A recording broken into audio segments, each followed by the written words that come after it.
Hello. It's 7:02, and I'm going to call the meeting to order. Uh, Can everyone please rise for the Pledge of Allegiance? I pledge allegiance to the flag of the United States of America and to the republic for which it stands, one nation, under God, indivisible, with liberty and justice for all. To start, I'd like to welcome everyone here tonight, BET members, Town of Greenwich staff, members of the public. Thank you all for your interest in the town and its spending priorities. We appreciate your being here to communicate with us. The BET budget process commenced last October with the adoption of the BET budget guidelines. These guidelines set the stage and expectation for the fiscal 2020 budgets, and they were developed and presented by the town and the Board of Education. We fully recognize all the hard work that goes into budget decisions and understand that providing desired services while maintaining lower spending rates requires constant attention and often a balancing of competing needs. We thank local officials and employees for their partnership in this effort. As many of you know, for the past 2 months, members of the BET Budget Committee met with most of the town departments and representatives from the Greenwich Public Schools and independent boards and authorities to discuss their budget requests. The Budget Committee has recommended a budget to the full BET, and we will consider and vote on this budget this coming Thursday. Following Thursday's vote, the BET will forward the BET approved budget to the RTM for their consideration and approval.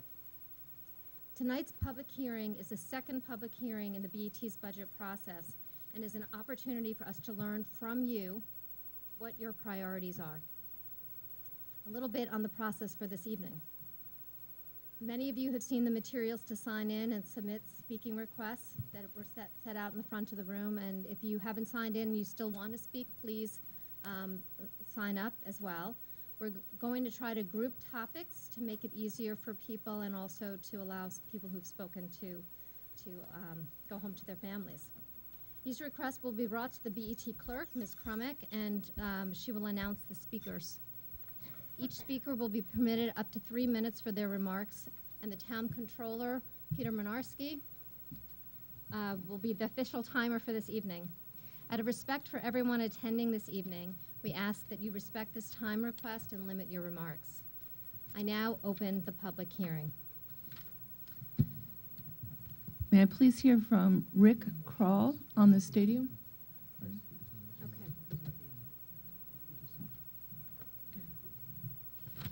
He will be followed by Ingrid Large.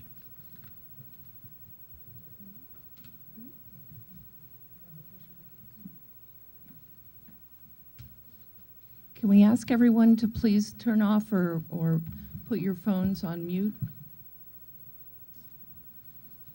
Thank you, Madam Chair, fellow committee members, for this opportunity. I'm here this evening representing the Greenwich Athletic Foundation, and with me are several of the board members, as we've all met and discussed what we'd like to present to you tonight. As you all know, we've supported numerous athletic projects throughout the town over the years under different hats, Original Sports Foundation and now the Athletic Foundation, and we look to try to continue doing that. And what our mission is to try and get facilities and equipment out to our student athletes or anybody looking to use recreational facilities as quickly and as efficiently as possible.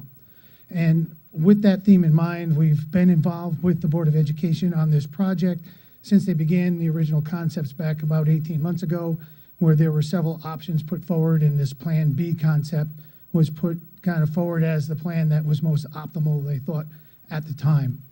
We believe at the time it was a very good plan, and it had a lot of good components to it. And we followed through with it, and we wanted to see some of the things come to fruition. So some of the things we didn't necessarily agree with, we went along with in order to make sure that the components of the project that we knew were necessary, i.e. replacing the existing bleachers, getting bathrooms out at the field, the stadium, team rooms, and a concession area were the priorities for the current facilities that we needed to improve in order to make the experience better, not only for the athletes, but for the spectators and everybody in the town. As the project kind of moved forward through the process, we tried to give some input. We wanted to be involved in it, and the Board of Ed kept working through it. At about the same time, however, they also came out with the master facilities plan, which has brought out a lot of other needs in the town from the Board of Ed and the capital request projects. We understand that. There was also a period there when we thought we might be able to change the restriction on the lights, and obviously we've learned that that's not going to happen.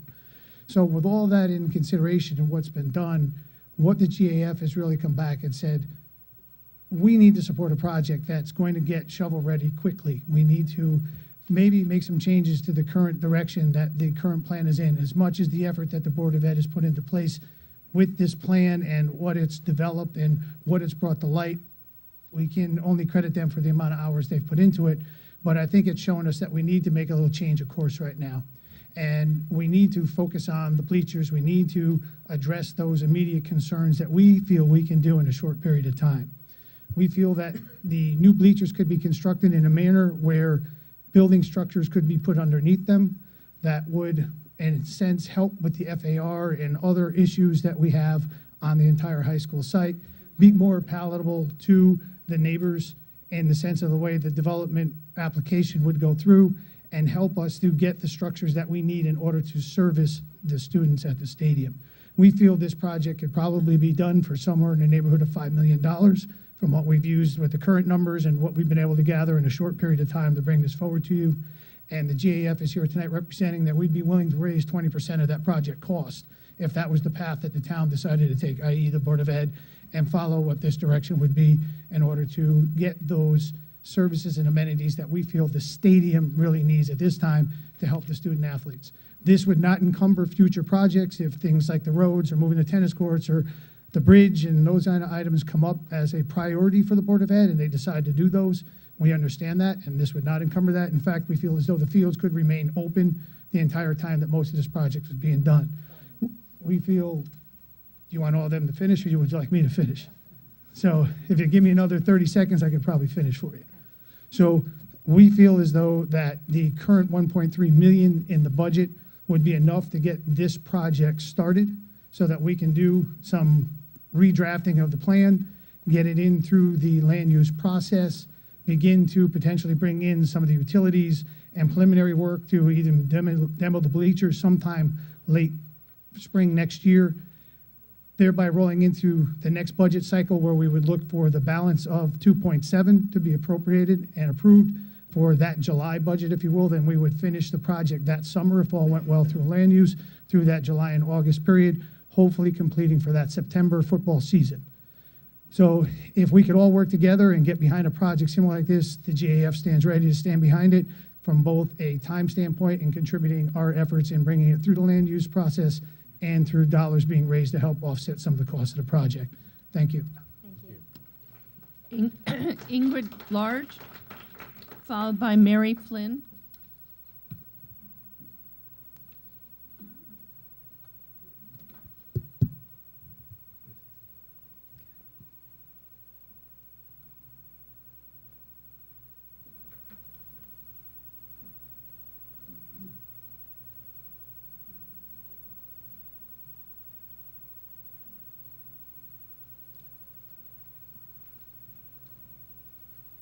Good evening.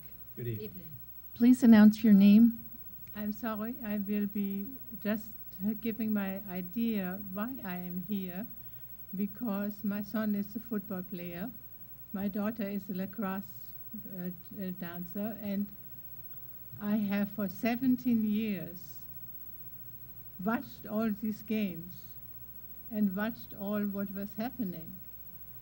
And over all these years, unfortunately, I didn't make it out too good, but I cannot understand that people, or Greenwich Village, I came from Manhattan to Greenwich Village, cannot support a beautiful football field, a toilet, people who are just needing to be comfortable for 2 or 3 hours at the field. And we have many times darüber gesprochen, talked. I'm sorry, I'm speaking German. But I do not understand why it is impossible where so viel money is there, but it cannot be given to the children. And my children now are 17, and here's one of them, and I have two more. So I just a little short saying, please think about them. Please think about making a lot of people happy, and I would be the first if I can. Thank you very much. Thank you. Thank you.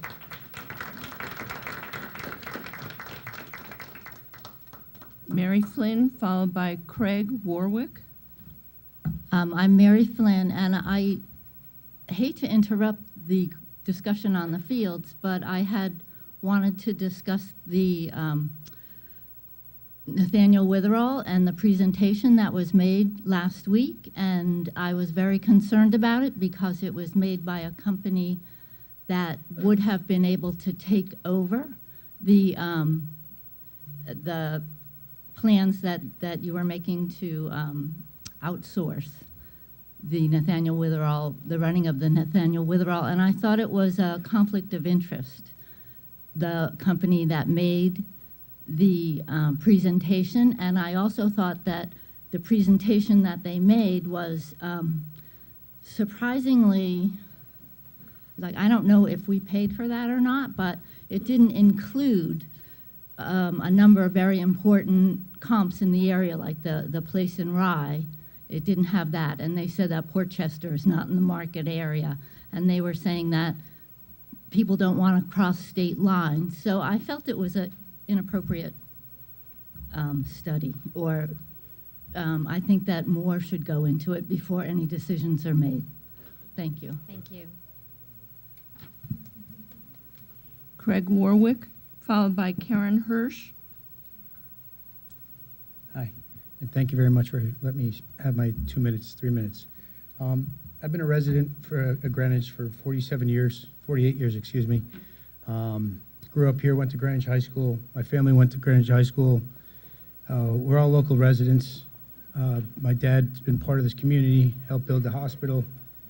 I think we're, as a community, need to dig deep into ourselves and that really ask us, we're a public community here, and too many times we're seeing a lot of the private schools get a lot of the attention.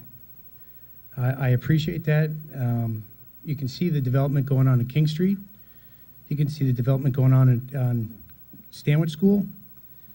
All we're asking is to really look at what the kids are looking for. A lot of these kids that come to these sports facilities go to private schools, end up going away to private schools because our facilities here, well, one, they think the school's too big. Two, they think that our facilities are not accurate, or not adequate. You drive into the Greenwich High School entrance, there's dirt everywhere. It's not a presentable place for Greenwich, Connecticut. We're supposed to be one of the best towns in the nation. And you come into our high school, which is representing all the public schools from every walk of life in Greenwich, and you're a little disappointed. I think that we need to think bigger. It's all about the children. It's not about the adults. It's about the children and what we can serve. We have football, yes. We want to build a stadium. We want to get that right. We want to do it properly. I don't want to go into a porta potty where it's dark, it's dirty. I want to go into a clean bathroom. I want to have facilities where kids can go up to the snack bar and buy some candy, buy a burger, buy French fries. I want to be able to have the football team not go 15 minutes back down to the locker room and come back out there, any sport, field hockey, lacrosse, rugby. More than one sport uses that facility. You know, we've come up with some plans to give some money, but I think we're being short-sighted and looking at the overall plan and just trying to come up with something that, you know, it's for the kids. It's not for the adults. It's not for people that have been here. It's for the next generation to come and being able to look back at it and say, look, we're fighting for this. And, you know, it's something that you as a board, I ask you to dig deep, look at your inner selves, look at yourself as a child and see what you were looking to do, what you were running around doing. And now put that into every child that's running around here and give them an opportunity to find something that they can call home and appreciate. Thank you. Thank you. Karen Hirsch, and then Cricket Diamond. Good evening. I'm Karen Hirsch, President of PTA Council. PTAs have seen a high level of concern from their members about the pressure of reduced services and programs in order to meet restrictive budget guidelines. The process we follow causes the community to focus on individual line items rather than the budget as a whole, which means a number of capital projects for the public schools, particularly maintenance, will be delayed. This is of great concern to us, as a lack of planning, past planning, and foresight has left us with multiple schools in serious need of repairs. Council shared these comments with the BET 13 years ago, and they're equally true today. The board has been responsive to BET guidelines, questions, and requests to revise plan and spread work and funding out over time. In fact, the capital budget before you was cut in half prior to being sent to the BET. We must focus on what's necessary and needed, as the reductions proposed by the BET Budget Committee do not benefit our students or our town in the long run. Council supports the Board of Education budgets as submitted and asks you to approve them with no further reductions. With limited funds and competing demands, we understand the challenges of financially meeting the day-to-day operational needs of our schools, while also balancing the need to make costly facility maintenance, repairs, and replacements. Sadly, the goal seems to be keeping the mill rate low and postponing funding for future budget cycles. While this seems like a reasonable short-term fix, it has long-term adverse effects on our aging, under-maintained facilities, which end up costing more to repair or replace in the long run. This business-as-usual approach is simply not sustainable for the long term. Schools are economic drivers, and countless studies do support the fact that the quality of an educational facility impacts student academic outcomes. Research links poor lighting, bad air quality, noise, and out-of-sync classroom temperatures to lower student achievement. Even if some believe that facilities don't impact educational outcomes, teacher training does. And it should be noted the budget cuts have caused teacher training to be put on hold next year. Our school facilities and campuses are used for more than just student education. They're polling locations used for town government meetings and other community programs, and should be ADA compliant. Just because immediate compliance is not required does not mean we should be delaying this work. Council supports funding for the 3 elementary school design studies, which prioritize safety, security, and accessibility for our students and residents, to be completed simultaneously. Hired experts made it clear that we have been underfunding facility maintenance for quite some time. And while some may question KG&D's figures, numerous studies state that nationally, we are $46 billion a year behind on funding for K-12 school maintenance and repairs, which supports their data. We understand it's not fiscally sound nor feasible to renovate multiple school facilities at the same time. However, by not supporting a plan that allows projects to overlap, we push the 15-year timeline back to 20 years or longer, which is longer than the lifespan of a student's entire undergraduate education in the Greenwich Public Schools. I'll now hand the microphone over to Council's first VP, Cricket Diamond, who'd like to address other areas of support. Thank you. Thank you. After Cricket will be Claire Kilgallen. Good evening. My name is Cricket Diamond, First VP of PTA Council. Council appreciates having the opportunity to stand before you and speak in support of the Board of Education budget. Turning now to another important area of the capital budget, Greenwich High School. Student safety is paramount. The design study for the Greenwich High School entry and a secondary egress and exit to the high school campus are both necessary and are key elements needed to provide increased security and life safety for our students and staff, as well as improve traffic flow for our surrounding neighbors. As for Cardinal Field improvement, Cardinal Stadium is used for more than just sports. Every GHS student will graduate there. The town rents the stadium out to other town leagues, and the running track is open to all residents when school is not in session. The current stadium bleachers are, you know this, over 40 years old and are an accident waiting to happen. The stadium bleachers and press box are not ADA accessible. Restroom and changing facilities located at the stadium are desperately needed. Lights need to be upgraded to newer technology.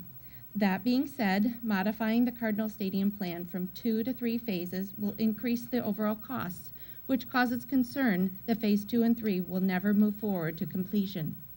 While on the subject of GHS, we're also so pleased to see that funds for a new piano at GHS remain in the budget, and we understand that private donations will cover a good portion of the cost. We know the BET is expected to consider the priorities of the entire town while determining fiscally appropriate spending levels, and we do want to acknowledge our appreciation for the BET's continued support of our schools through needed interim appropriations and for other necessary and often unplanned school repairs and renovations. In closing, we believe it is necessary to approve budgets that truly meet the needs of students in our district. The Board of Education's operating and capital budgets represent necessary spending and investments and are fiscally responsible.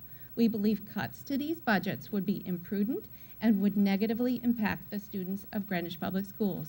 The strength of our excellent education system contributes directly to the strength of our town's preeminent reputation. We appreciate your demonstrated commitment to education. We urge you to pass the operating capital budgets and to fully fund already approved and ongoing education-related capital efforts. Thank you. After Claire Kilgallen, Victoria Martin Young. Chairman Oberlander and members of the board, good evening. My name is Claire Kilgallen. First, I speak as a member of the New Lebanon PTA to support the Board of Education's operating and capital budgets as proposed without further reductions. The master plan by the Board of Ed was not piecemeal or remedial in nature, but rather thorough, comprehensive, and holistic. Countless hours, consulting fees, and analysis was made of the buildings from top to bottom. The BET has been presented with 4 projects, 3 prioritized schools put forth by the BOE, Julian Curtis, Riverside, and Old Greenwich, and the Cardinal Field project. Personally, when I think Greenwich, I think long-deferred capital projects and liability. I am in full support of the Northwest Fire Station, which is a fire safety plan for the entire town that was supposed to be completed years ago. We as a town need to move forward and stop talking about who did what and who didn't do what and what, just let's stop the madness. Please respect the First Selectman and Board of Education, who as elected officials have submitted thoughtful budgets. Besides the liability issues presented, it's unconscionable that here we are in 2019, and yet Cardinal Field and many of the 17 buildings, minus New Leb, under the control of Board of Education, are not compliant with the Americans with Disabilities Act of 1990. 30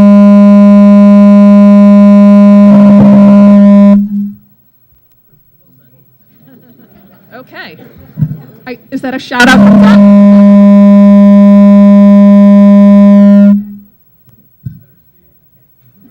Don Conway is doing this now. Who's in the back? It's unconscionable that it's 2019 and yet Cardinal Field and many of the 17 buildings under the control of the Board of Ed are not compliant with the ADA of 1990. 30 years on, it's astounding. Astounding that our schools and fields are not accessible to all. These are community buildings and fields. While Greenwich is a town with residents working at Fortune 100 companies and hedge funds, the technology and processes they use haven't made it into town departments. Throughout the town departments, inefficient systems and processes need to be retired and modern. Current ones need to be instituted. This modernization should be additive to the town budgets. Current employees and department heads should not have their budgets penalized and reduced because upgrades were not made years ago. To paraphrase a norm of the Greenwich Public Schools, it's time to let go of the old ways and looking back and move on. Fund these capital projects, proceed now. It's high time that our facilities match our otherwise attractive reputation as a great place to live. Thank you. Victoria Martin Young. Also, before you start, if there is anyone that wants to speak to the stadium, in case there are any students here, please let us know, because we'll take that up now before we go on to the next topic. And one more, Don, if you can hear me in the back, I understand from people listening at home that the sound may not be working properly. I don't know whether there's anything you can do, but. Hi, my name is Victoria Martin Young. I'm a resident of Old Greenwich and a member of the RTM for District 6. I'm going to talk briefly about 3 issues specific to Old Greenwich. I'd like to voice my support for the Board of Education budget and urge you not to delay the original timeline for the much-needed infrastructure improvements and renovations. I'm shorter, sorry.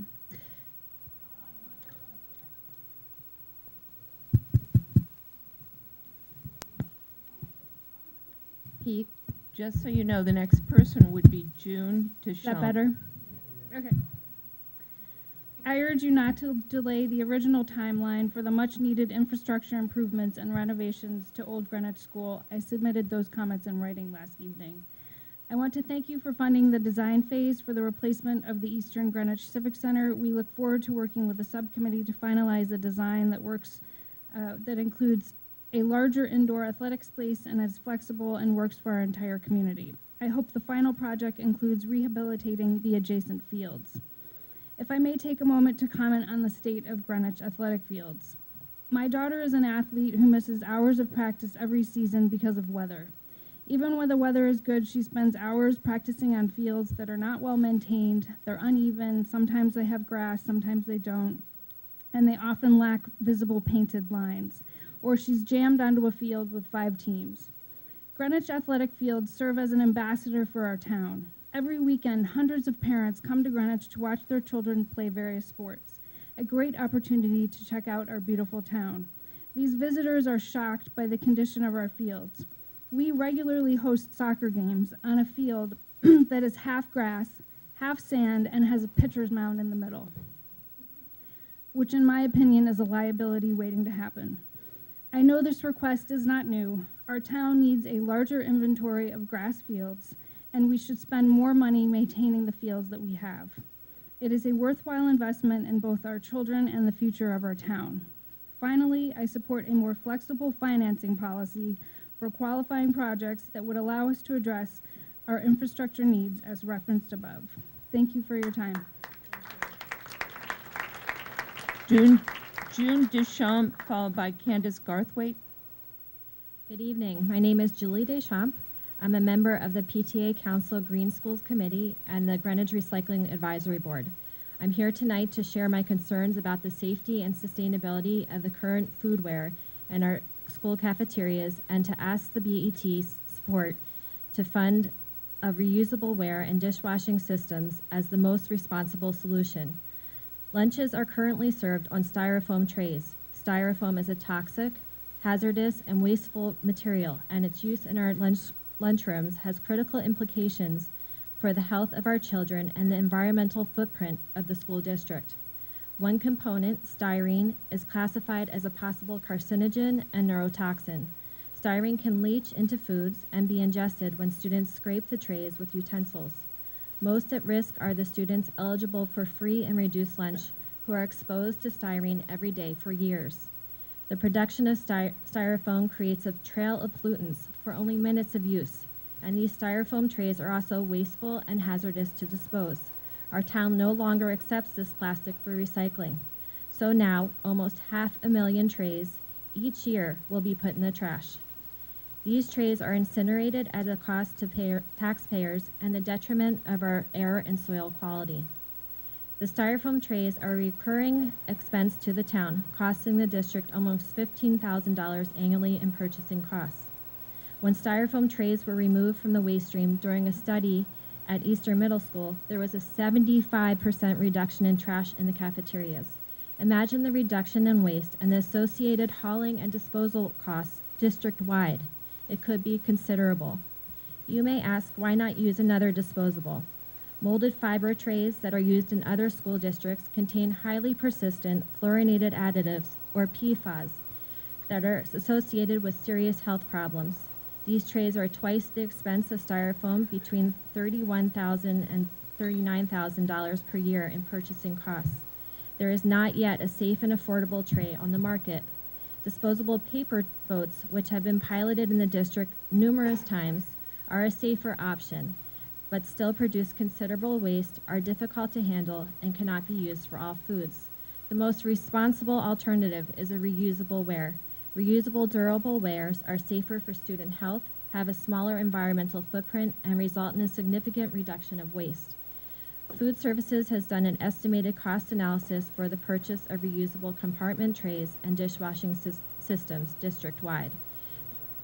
The expenses would be approximately $110,000. This cost is just a fraction of other projects to safeguard student health, like school start times. I urge you to fund the replacement of styrofoam trays with reusable foodware systems. Your decision should extend beyond the upfront and potential labor costs, beyond dollars and cents. This is an investment first and foremost in our children's health and has a significant effect on the environmental impact of our school district. Thank you.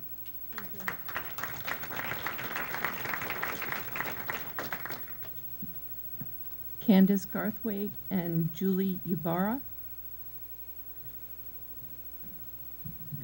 Good evening, Candace Garthwaite, resident of Old Greenwich, member of the District 6 RTM, and speaking primarily on my own behalf. There are about three things I want to address. First is the Eastern Greenwich Civic Center, and I appreciate the dollars that are in the budget for design, and would implore really, that you keep this project in its place going forward. I will also ask that there be more communication with residents, potential users, seniors, with respect to the design of this particular project.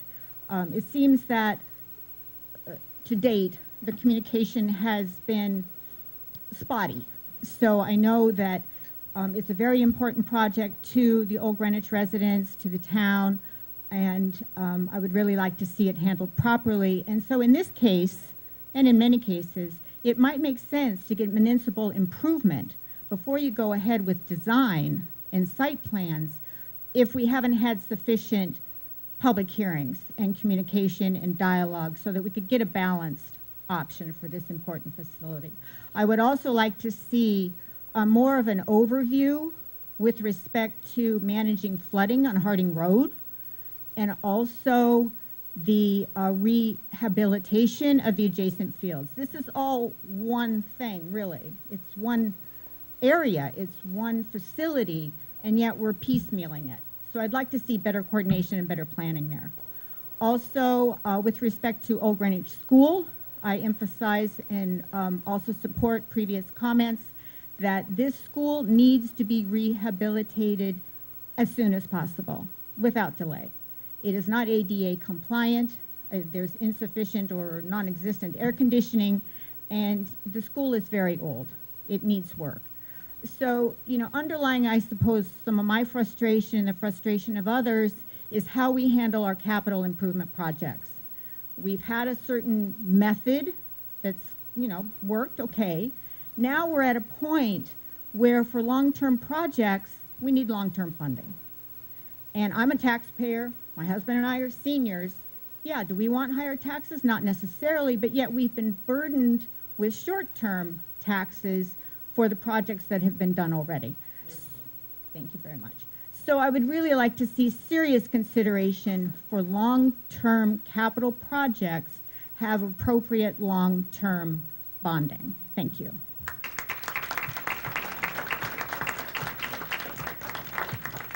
Julie Ybarra, followed by Rosemary Hyson.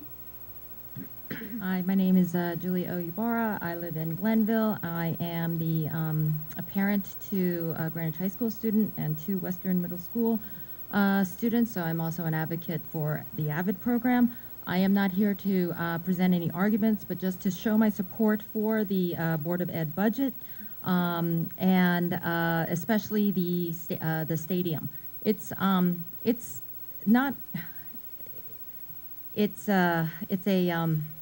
We live in a prestigious town, and we know that our real estate values are very much linked to the state of our schools, and that also includes the stadiums. It's embarrassing. I go to other schools, I go to other towns, and our school athletic facilities are embarrassing, and they're also dangerous. I know this is not about the lights. We've been there 1,000 times, but my kids are playing lacrosse and field hockey with hard, small balls at twilight. It is dark. So, again, I would really implore you to see if there's anything we can do about that. Again, I just want to express my support and not give any arguments, so thank you. Thank you. Rosemary Hyson, followed by David Chase. Jess? Good evening. My name is Rosemary Heisen. I'm a resident of Old Greenwich. I also grew up in Cos Cob. I'm here to speak in support of the Board of Education's budget as proposed by the Board of Ed, and in particular, its capital budget. I fully support the statement made by the PTA Council and others who've urged you to take the Board of Ed's recommended budget without further cuts. But in particular, I want to speak about the 3 elementary school improvements that were included in that budget. The Board of Ed and the superintendent spent time, lots of time, evaluating the needs, and there are many, and they prioritized them. And they prioritized them given guidelines that they've been given by the town. And then they were asked to cut it again and again. My children attended Old Greenwich School. One is still there in her last year. I know my kids will be long gone, probably graduating or in the high school before these improvements will actually be put into the building. But the buildings are not accessible.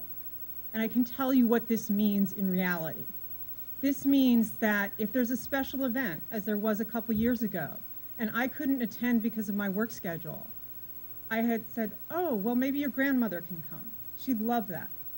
And then I realized there's no way my mother, who's been a town resident for nearly 50 years, could make it up the stairs even into the lobby of the building, much less up to the upper floor where my daughter's classroom was. I volunteered with local campaigns and worked as a poll worker at the Old Greenwich School polling place.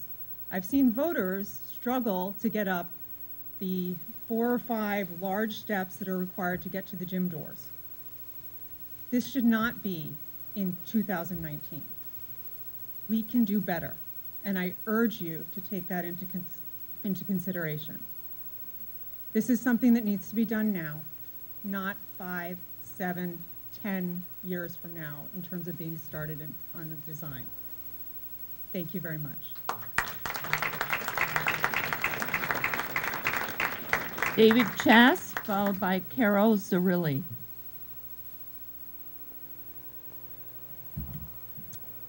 Good evening. I'm David Chass, the Vice President of the Round Hill Volunteer Fire Company. I want to thank everybody for your ongoing support over the many, many years, as well as the last few months specifically while we've been working closely with the Budget Committee. And we appreciate the support not only of the Round Hill Company, but of the volunteer firefighters throughout Greenwich, and we greatly appreciate your support. We've enjoyed the process back and forth over the last few months with the Budget Committee, who's continued to challenge us to refine our plan, asking tough questions, looking for good answers to better support the community. It's led to a great relationship with administration of the Greenwich Fire Department, as well as with the town administrator, Ben Brannian, and we appreciate everyone's support. For 70 years, our volunteer fire company has been solely staffed by volunteers of the community and from the community. And it's one of the only 2 firehouses that are exclusively volunteer driven. Our last major renovation was completed 45 years ago, and the building is currently in a state of significant disrepair, and it is far out of compliance with current codes. We have been challenged and have come up with a very lean approach to our renovation, one that we believe we can complete in 10 to 14 months based on the approval process that not only will bring our company up to date for the next, what easily should be another 40 or so years, but will also help us to drive membership in the backcountry area where we drastically need additional support back there.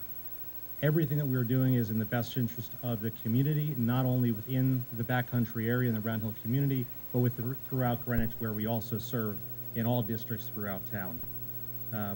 We've accepted a 50-50 funding model, as I think everybody knows, despite the Fire Department Chief Szynski saying it's a little unfair to make everybody both volunteer firefighters and volunteer fundraisers, but we appreciate the support that's given, and we've taken that element on. And we just hope that as we get forward to Thursday's vote, that we continue to have your support. We can bring ourselves up to date and better serve the community. Thank you. Thank you very much. Carol Zarilli and Tom Alexander, if I've got that right.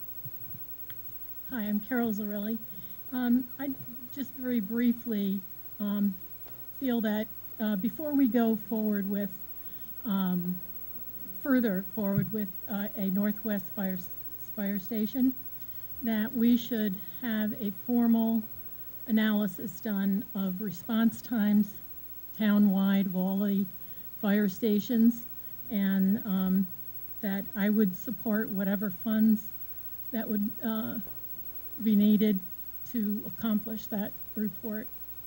I think it's important for us to have all the facts before we move forward. Thank you. Thank you.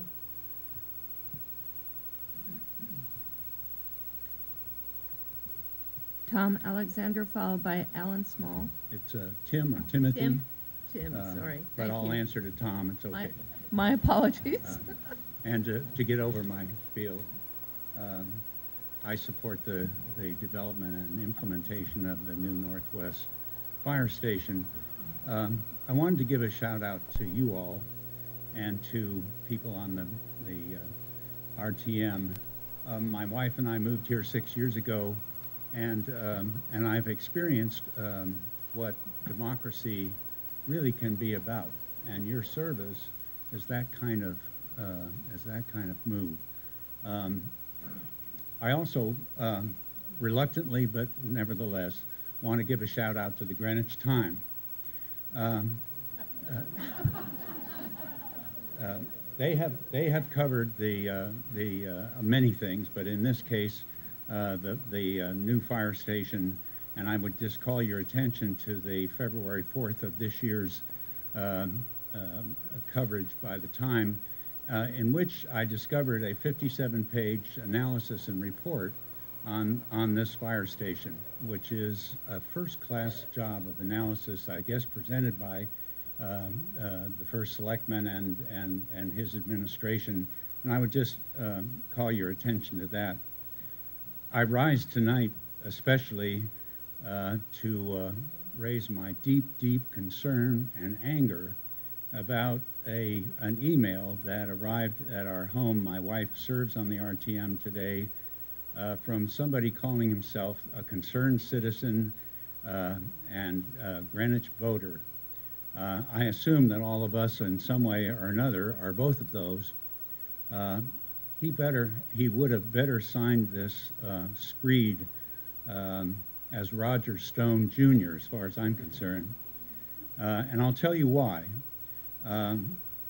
It is the kind of vague, threatening screed that makes people nervous to express their views, nervous to promote things like this fire station, and it then proceeds to attack two of our most dedicated Greenwich citizens, including our selectman, Sandy, and my good friend and colleague, Joanna Swamley.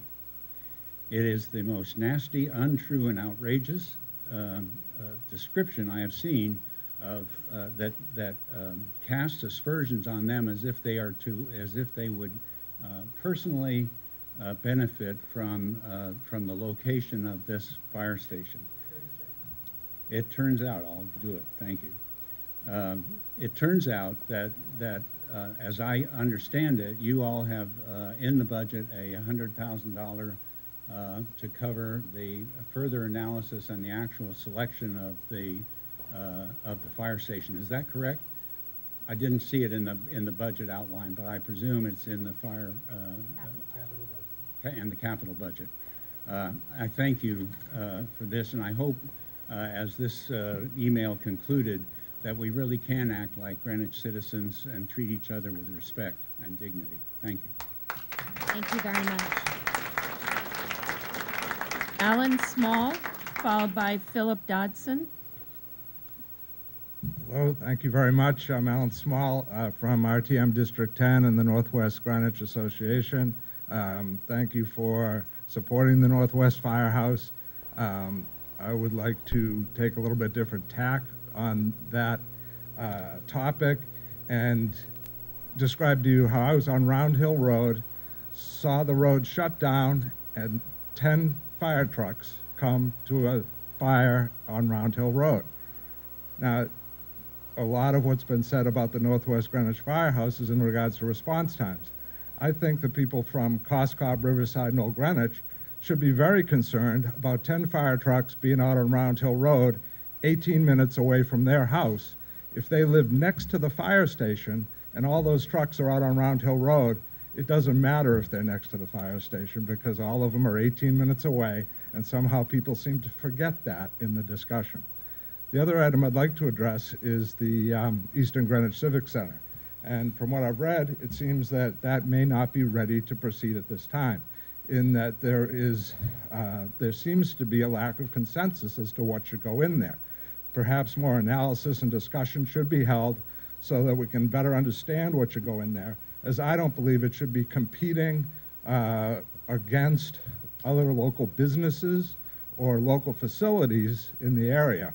And we've had some people here talk about fields and an incredible lack of fields. That building is going to be very expensive to renovate, and it's a perfect site to add some fields. You could probably get quite a few onto that site, and so I'd like that to be considered as an alternative to the plan that's currently may not be ready to go ahead for design. So thank you very much. Thank you. Philip Dodson, followed by Michael Dabrowski. Good evening. My name is Philip Dodson. I'm a longtime resident that grew up in town and a 4-term RTM member in District 8. This past September, fire response times again came up as an issue to the RTM. I was among a group of RTM members that obtained response time reports that we had been unable to obtain when requested in 2016. While reviewing these reports as an independent group on our own, I want to make that clear because there's been some misconceptions circulated, we noticed possible problems in data and total response time reporting for incidents throughout the town. Myself and some fellow RTM members compiled a report outlining our concerns and our observations to send to BET members, as you well know, during your deliberations. Unfortunately, our first selectman has chosen to misrepresent our report to the BET as being, quote, under the auspices of the RTM. I want to make clear this is totally false, and we never claimed our report to be an RTM-related document or connected to any committee. All response time reports we reviewed were prepared and provided by the fire department in response to our request for such reports to analyze. In February, the Selectman's office presented their report to the Budget Committee. During the discussion and questioning, it became clear to many of us that the report was lacking in a lot of specific data regarding fire incidents and response times. Several problems with the data were identified at that meeting, which indicates they're not always properly recorded. Some of these admitted problems are in the data. There is a data capture problem. Manual entry of data for multiple units is subject to human error. Call processing times are not captured or recorded at all. And data has to be, quote, cleaned because there are outliers in raw data. BET members and attendees were also told for the first time that staffing for each firefighter position at a station requires 5 firefighters rather than the 4, which the department had been telling us for many years was required. In other words, now you need 15 instead of 12 for each three-man station. It's obvious to me after reviewing response time reports and attending the BET meeting that we are not recording accurately all time sequences for fire incidents. This is especially true in call processing and turnout times, which the town seems to want to ignore. Travel time is not the only element of concern. It needs to be recognized in determining total response times. Our point, our point is the problem needs to be examined and recommendations made to properly manage the response times. These questions raised cause me to believe that it's important and necessary for the BET to require and fund an outside independent analysis of our fire services. I would just like to add finally that I am glad to learn that our first selectman would also welcome and support an outside vendor to help GFD with data management since it appears to be needed. I urge all our BET members to seriously consider and follow through on this request. Thank you. Thank you. Michael Dabrowski, followed by Moretta Hamre. Good evening. My Michael Dabrowski. I'm here to speak in support of the resolution to pay for the independent analysis of the fire department response times. I formerly resided at 6 Perkley Lane in Riverside, Connecticut. Unfortunately, our house was destroyed by a massive fire on May 22nd, 2017. Our home became uninhabitable and was declared a total loss by our insurance company. We are now currently building a brand new house on the same site. I just want to very briefly discuss the details associated with our experience and the loss of our wonderful home. At 9:03 a.m., I received a text in my office from my wife saying our house is on fire. Wasn't sure how to react to it, but indeed our house was on fire. I raced home from the office in Stamford above the crab shell. I decided to use the back roads instead of getting on 95 at the risk of running into traffic. As I went through Old Greenwich, I was struck by the fact that the fire station, the Sound Beach Fire Station, which is exactly 0.5 miles from my house, was completely quiet. The doors were shut, there was no activity, there was nothing at the Sound Beach Fire Department in town. As I arrived at Perkley Lane at about 9:14 a.m., I noticed that there was one fire engine there from Central Greenwich.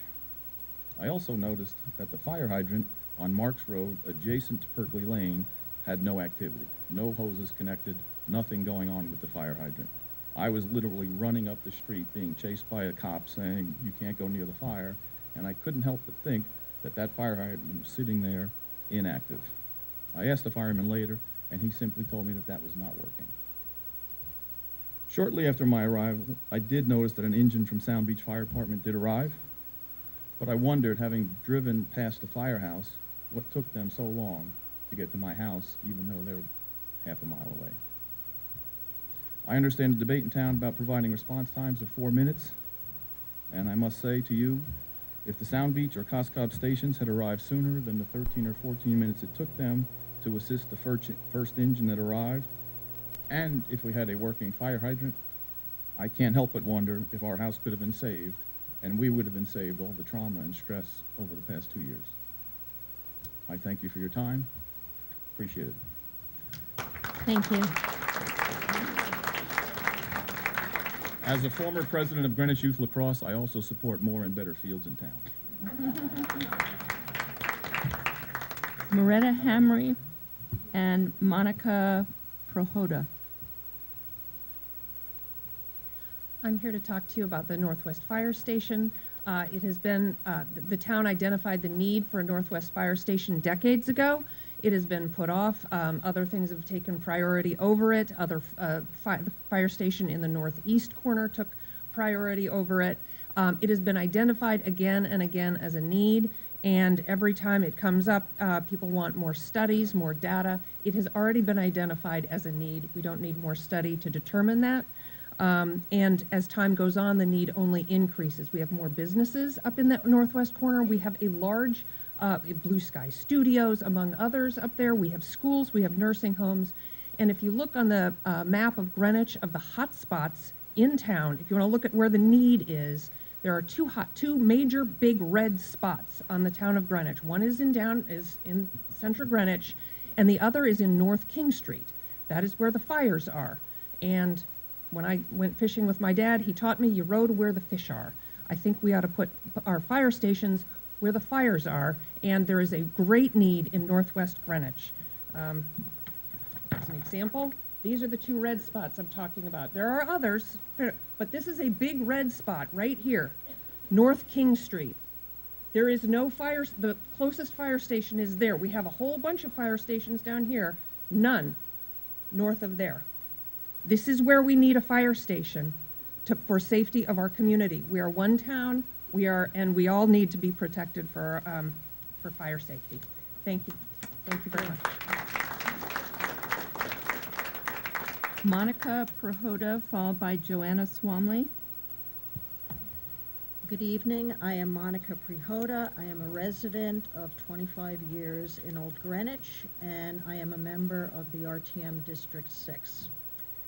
To paraphrase Shakespeare's Hamlet, to be or not to be, what type of town does Greenwich want to be? All too often in this town, we put off projects and repairs because they cost money. Maintenance costs money, and to defer maintenance increases the expense to the town in multiple ways. What is the price of this penny-wise, pound-foolish philosophy of government? Deferral of maintenance projects costs more. Down the road, the quality of life in the town of Greenwich is degraded as buildings such as our 75-plus-year-old schools and the Eastern Civic Center crumble and become unsafe, and the important SOMAR before us, the life-saving necessity of a Northwest Greenwich fire station. I support our first Selectman Peter Tessie and Selectmen Sandy Litvak and John Toner in their unified support of the Northwest Fire Station. Neglecting dilapidated and deteriorating conditions do not attract the new families, young people, and businesses we need to sustain the town of Greenwich. Instead, they move to other towns, each of which has higher mill rates because they have better facilities. If we cannot bear to raise our mill rate and to provide first-rate services and facilities for our residents, then we should do what every other town around us does, use long-term financing. Now, a gentleman from District 8, I believe, addressed this, what I understood and came to understand, an erroneous report written by only 12 out of 230 of my fellow RTM members that were purporting, I'll now change it to purporting, to represent the entire RTM body, and that is not just, that's just not true because they do not represent me. I can again concur with our selectmen and the fire department that the study requested by these 12 RTM members does nothing but waste everyone's valuable time in moving forward with a necessary, life-saving fire station in the northwest corner of Greenwich. Thank you. Joanna Swamley, followed by Lucia Jansen.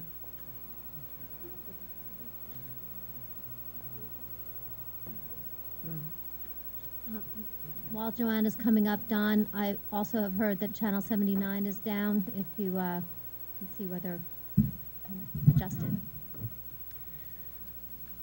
Good evening.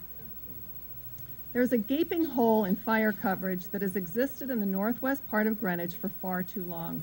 2 decades ago, the first selectmen and fire professionals developed a strategic plan to improve the response times in Greenwich. That plan called for the addition of career fire stations in both the northeast and northwest areas. The northeast area was built out in 2001. The northwest area stalled. Why? A sordid reason.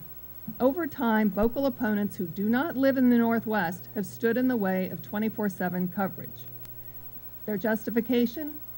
Money. What I have heard, I'd like to spend my time today talking about what I've been told is the reasons that we can't have a fire station in the northwest part. One, you bought your property in the northwest knowing your response times were higher. That's not true. No one I've spoken with bought a house assuming that we didn't have the same coverage as everyone else in Greenwich. Second, and therefore what? Suck it up and save some money? No. We all deserve security in this town, and I believe the majority of town residents agree. 2, you live in a rural area. You can't expect the same services as those who live closer to town. Why not? Our children's lives are worth as much as those who live closer to town. We all pay the same taxes, and all town residents deserve safety and security. And I challenge us all today, let's come together as a town and provide for all of us to have the same level of fire protection. Finally, they say, if we have to do something, don't spend the money on a new fire station. Instead, just add some professionals to the existing station, the volunteer station, a station that is simply not in a location to fix the time-distance problem of the largest hot spot in the Northwest. This last argument pinches pennies to save the one-time cost of construction of a new career fire station, which we also need for housing GEMS for their 24/7 response. Finally, I want to say something about the letter that I have seen, the email. It's another tactic that's being employed that has surfaced. The proponents have now switched to merits or emotion and are now switching to personal attacks, making assertions out of whole cloth, none of which are true. But I take some heart in that because it means that they can no longer debate on the merits. Please, Chairman Overlander, and her fellow BET members, please don't be swayed by any more excuses. No more excuses to derail this project. Please see the arguments for what they are: a desire to save a few bucks at the expense of the safety of the entire northwest corner. Please allow the current $100,000 budget item before you to explore the right and best property on which to put a combined GEMS fire station to fix the hole in the northwest corner. Unless we forget, I was looking for a larger map. This is the hole. It's a massive, massive, massive hole. Please, we need it. It's a safety issue, and we deserve the same treatment as everyone else in this town. And I ask you, please, let's come together and do this. Thanks. Thank you. Lucia Jansen, followed by Stephanie Barrett.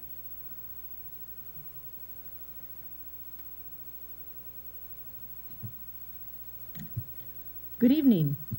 Lucia Jansen. Tonight I am speaking as an individual RTM member. After years of discussing the fire department's response times throughout town, a group of RTM folks who are data-driven like myself felt the time had come to review actual town-wide fire incident data. Our fire department collects and inputs an enormous amount of data, starting with the computer-aided dispatch system to the NIFRS reporting system. Thus, we did not expect this to be a burdensome or onerous request to the fire department, given the automated reporting system internally. However, we were surprised with the unwillingness to release the data. In fact, after repeated requests for the information, it ultimately took a FOIA for the fire department to produce the reports. And as we suspected, it was not an onerous task, since the assistant fire chief confirmed directly that it took him 1 hour to produce the 5 years of fire incident reports using the template capabilities in the reporting software. We understand the Office of First Selectman has challenged some of the conclusions made in the report recently submitted to you. We wanted to repeat and underscore again that the findings were 100% based on the fire department's own collection and presentation of the fire incident data. That is, if the reports, which I thought I would just show you here, many, many, many reports for every year, all template-generated reports. If those reports contain errors,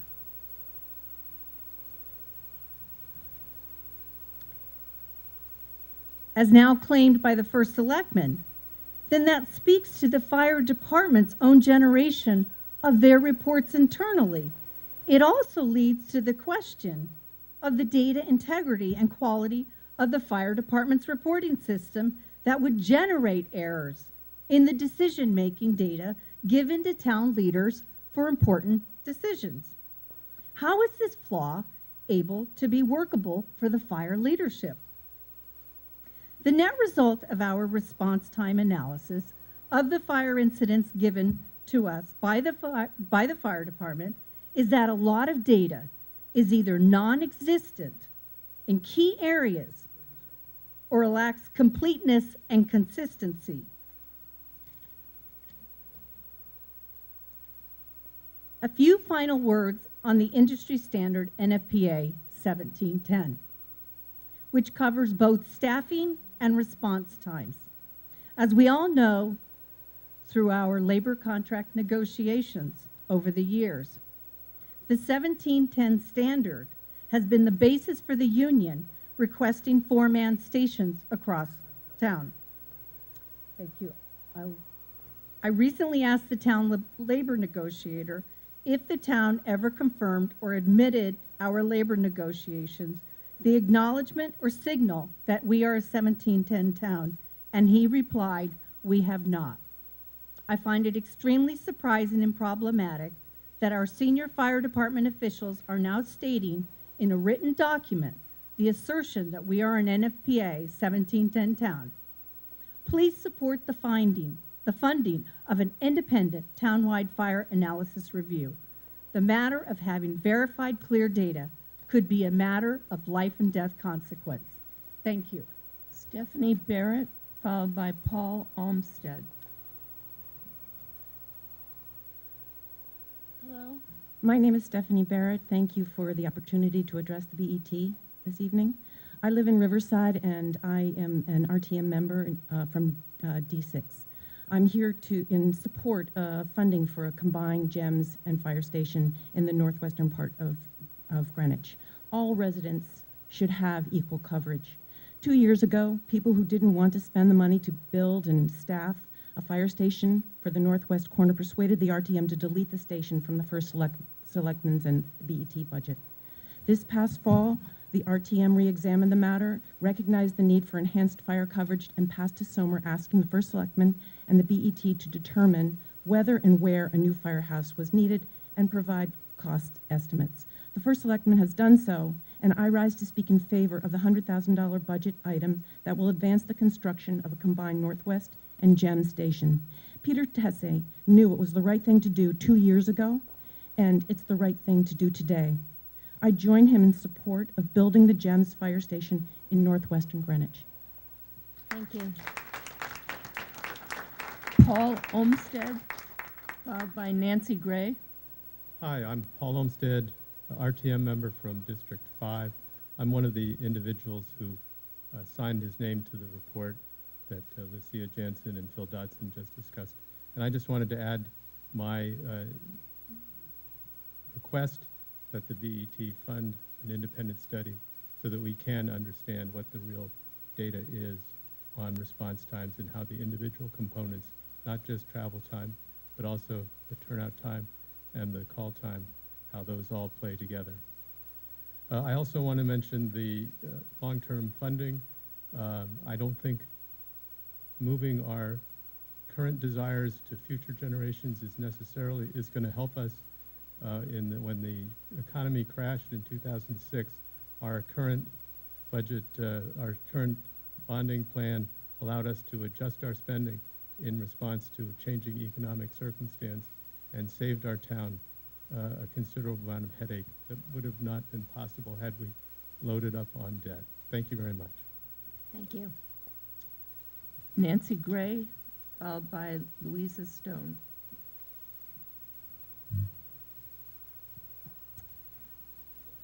BET Chairman Oberlander and BET Budget Chair Moriarty and distinguished members of the BET.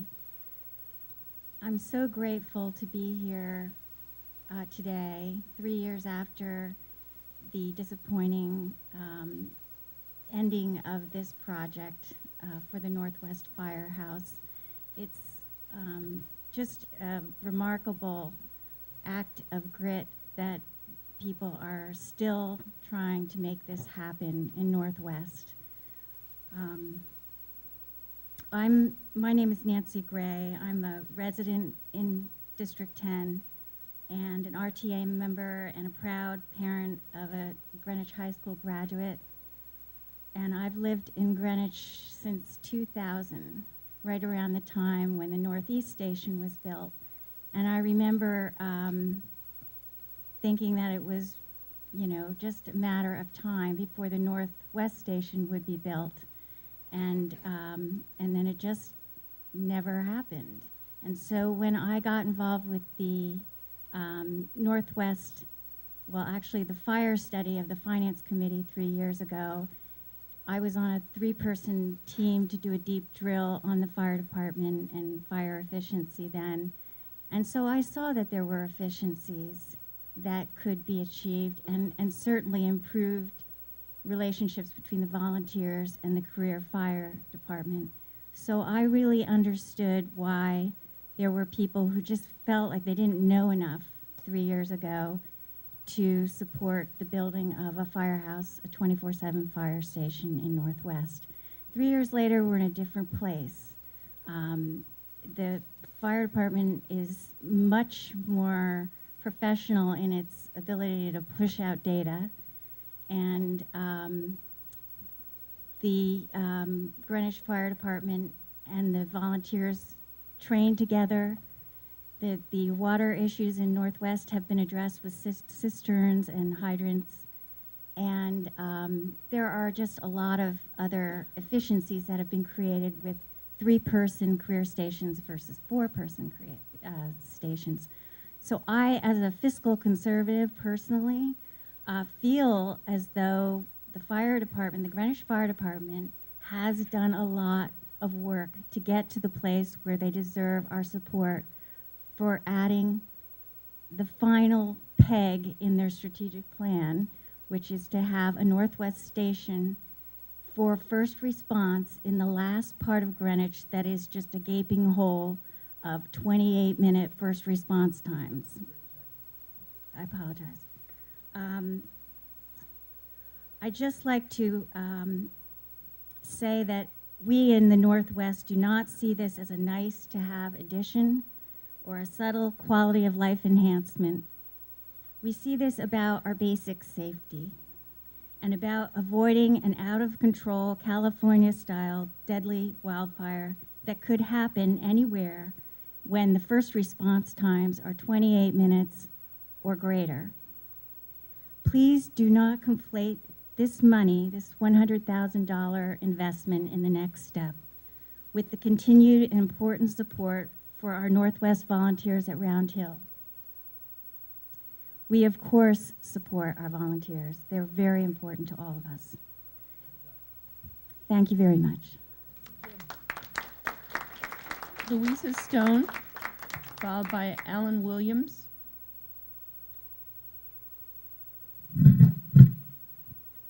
Good evening. I'm Louisa Stone. I know most of you, and I know you spent most of February going over this tremendous budget, and I know how carefully you weigh every case, every dollar, and all of us are indebted to you for your dedication. I think we have heard some divisive, nitpicking, penny pinching ideas. I won't name any names. Well, forgive me. It's really wonderful that the RTM in September voted better than 2-1, that it wanted the first selectman to establish whether there's a need, where it is, and so on. And Joanna wanted to show you this map. I know you've seen it, but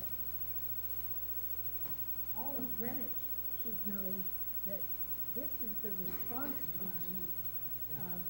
Sorry. I think it might be back up. You're familiar with this, and all of the RTM will see this at the April 8th meeting of the RTM, when the first selectman and the fire administration will present the findings of responses. You can see that the downtown is where the most of the emergencies occur, but here on the northwest side is where is the second most needful place. So you've heard support from all parts of town. Certainly Glenville, where most of Northwest coverage comes from, is left exposed when the station, when the trucks have to go up King Street. So it's important for them also for us to have a station up there. You're looking forward to hundreds of millions of dollars in capital projects. You've heard about the need for schools. You've heard about the Eastern Greenwich Civic Center. All of this lies ahead. But right now, the Northwest Fire Station has a maximum expense projected of about $9 million. That would not require long-term bonding. It's something that certainly could be accomplished. If I were in your shoes, I'd want to get this station underway before it's too late, before there's a preventable tragedy, and before some of these bigger projects come along. So we appreciate your support. Thank you. Thank you. Alan Williams, followed by Michael Spilo.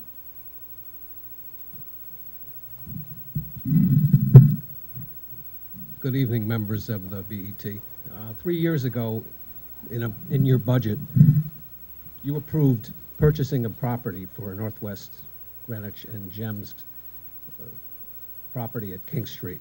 And this is a pittance now that we're looking for support on. Obviously, I'm here to support that. And on behalf of my association, we've waited a long time. Talks have happened over the last 40 years with the past fire chiefs and town officials about doing something about the Northwest Greenwich fire situation where there's an obvious insufficiency of protection up there. What worries me a lot is between now and when a firehouse would be built, what's going to happen? You know, we even presented an opportunity with Augustine's Farm to put up a temporary shelter and maybe have it staffed with a couple of firefighters during the day. That was knocked down because it has to be earthquake proof. We were just out of bullets now in terms of what we're looking to do. You know, we're going back to ground zero again. We're not even talking about building a firehouse. We're talking about just finding a site. It's a good start, and we're going to start the engine on it, but, you know, it's almost like it's too late. If something had happened at that fire last August where somebody actually died, I think we'd be having a different conversation right now. What do you think? A wrongful death lawsuit? What's that worth? What's it going to take this board? What's it going to take this town to protect the Northwest Corridor? You've got a lot of development going to be happening up there in the next 20 years. You've got 2 schools who have the potential and the property, if given approval, to build student housing. A lot more traffic is coming. The ill-advised proposal to put in tolling is surely going to jam our roads, and we'll have choke points all over, further slowing response time for our GEMS and the fire department. I don't know what else to say to you folks, that please support this $100,000. Let's get the ball rolling on it. We can talk about budgets. We can talk about what it costs for paid fire department members in the future, but let's get the ball rolling on a facility. Thank you. Thank you.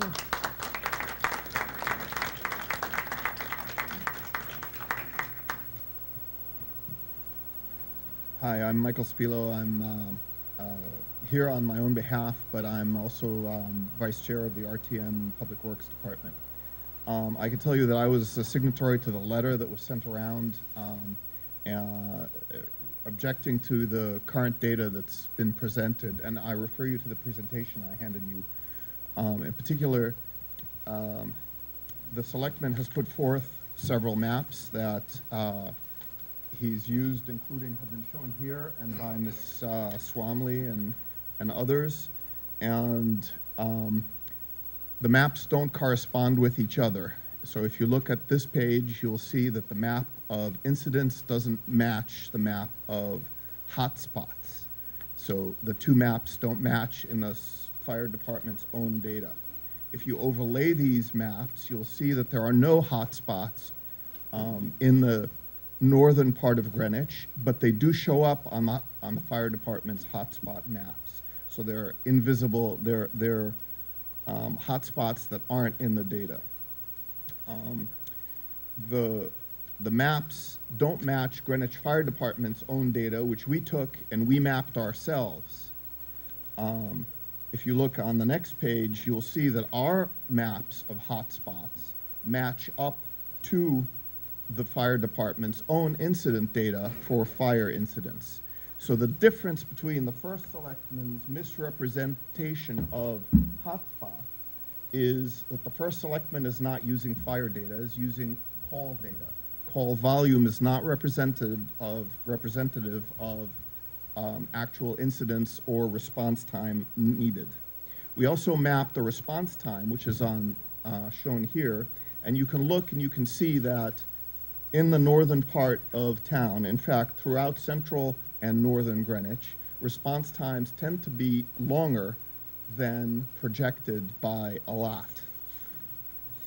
They are also not corresponding to the selectmen's travel time projections, which means that what the selectmen projects and what we actually get on the ground don't match. So the data doesn't, either the projections are wrong or the projections don't take into account the fact that the trucks aren't always at the fire station, and they also don't take into account how long it takes for the trucks to roll. So basically the current fire department data is completely unreliable, and we can't go based on the projections of where the new stations will be and whether they will provide additional response time, because you can see the green section here has many red and yellow dots. So the data is also missing many other key metrics, and we really need to have an independent verification of this. As a last note, I will also note that the hotspot that the selectman notes in northeast Greenwich is in a commercial zone where there is a golf course and 2 schools and no residences. So the hotspot is unnecessary calls by non-residential customers. It really needs to be studied professionally. Thank you. Mike Miller, followed by Alan Gunsberg.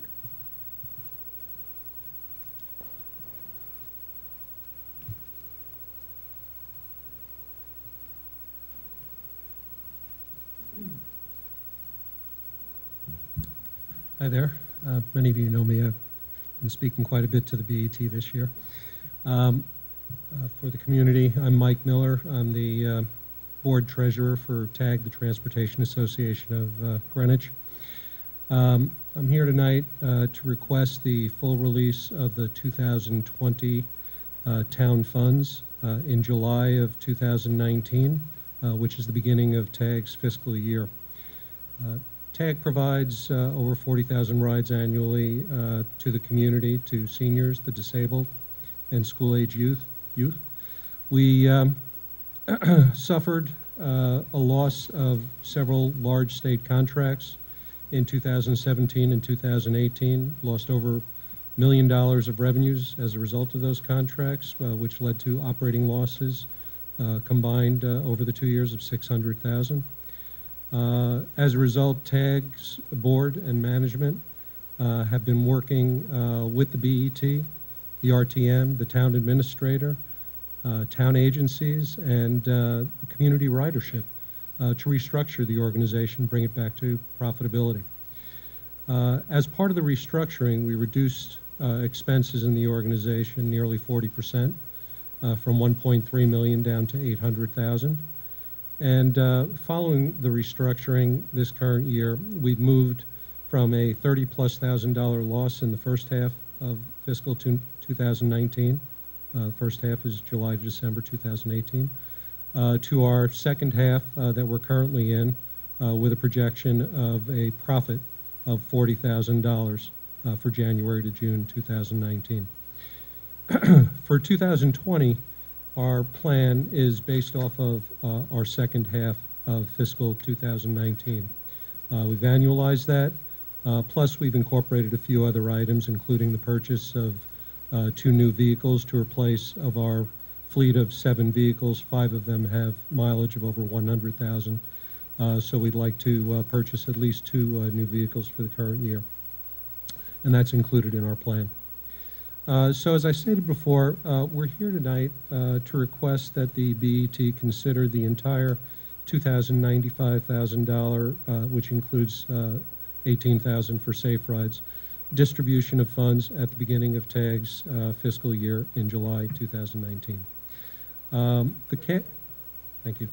The cash flow from the loss of the state contracts resulted 14 times where we were within 1 week of zero cash balance. Much of our board and management time was redirected to cash flow concerns in 2019. And as a result of not having all of our funding at the beginning of the year, we spent a lot of time focusing on cash flow. A lot less time was available for new business development and fundraising, such as the casino night this week that we're having this Saturday at Gabrielle's. Thank you. We would greatly appreciate having a cash cushion at the beginning of 2020. And so we say to the board, please release our funds at the beginning of 2020, and to the community, please join us at our casino night this Saturday and support TAG with your donations. Thank you very much. Thank you. Alan Gunsberg, followed by Anthony Mediso. Yeah.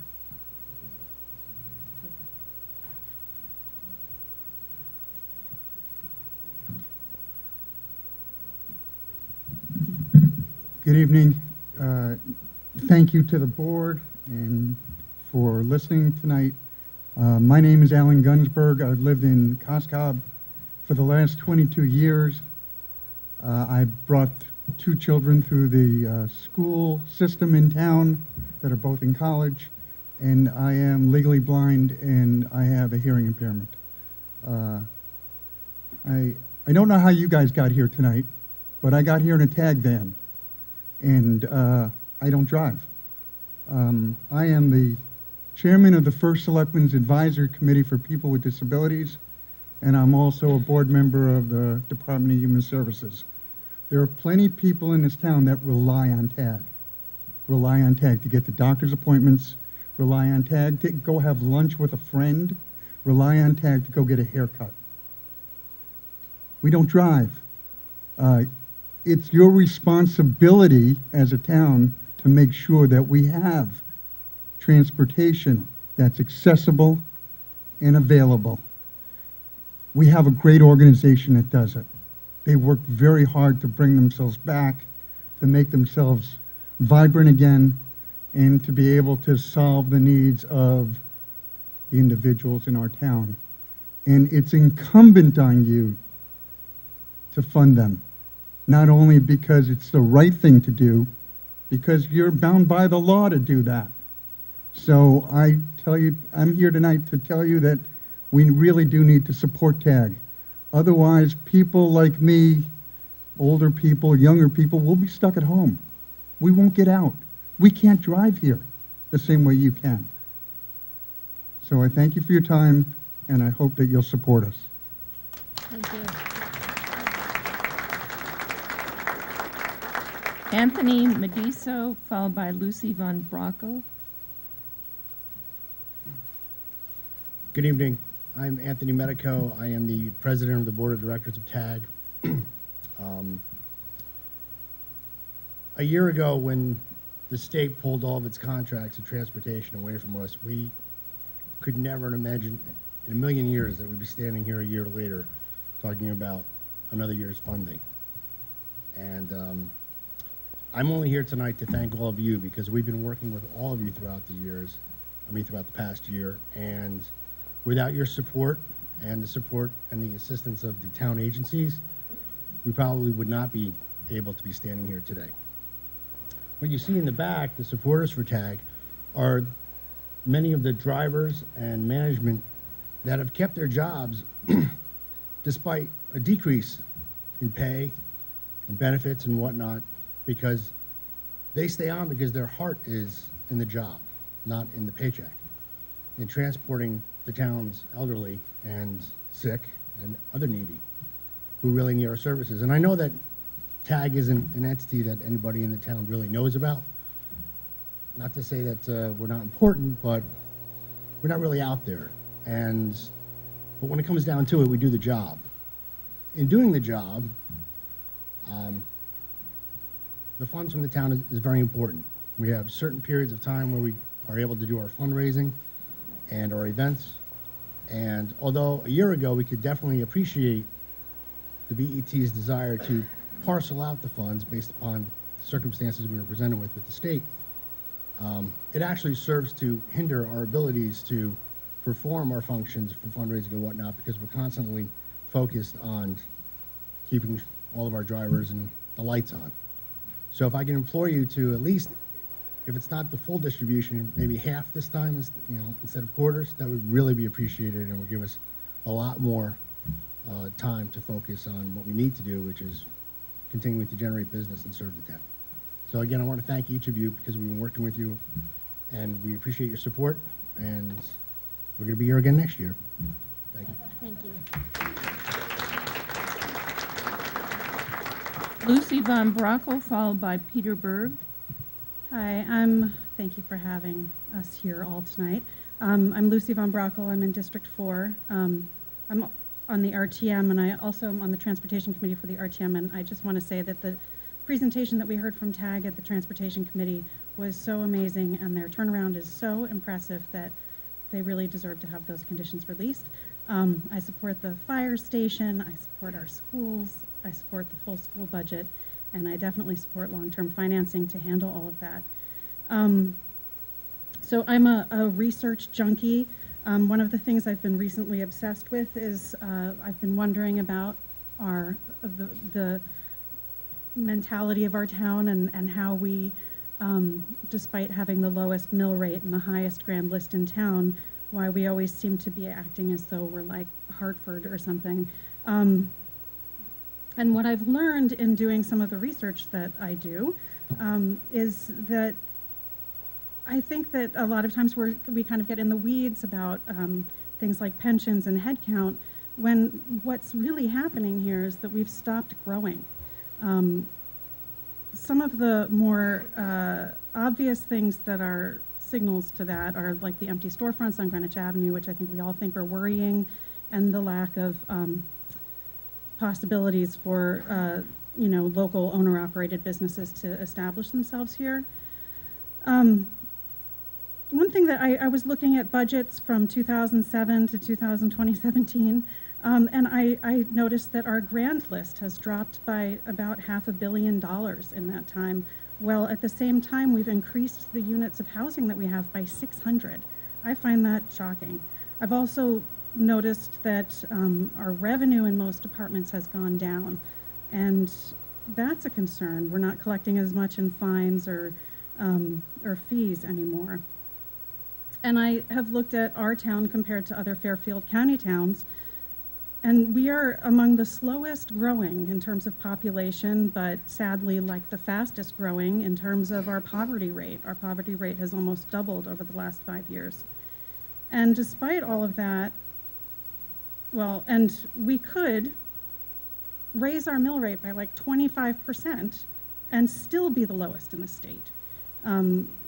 So sometimes I wonder why we're standing here fighting for some of these things that are so necessary, because we're not growing. And to attract people here and to bring business here and to bring life back to Greenwich, we need to invest in it.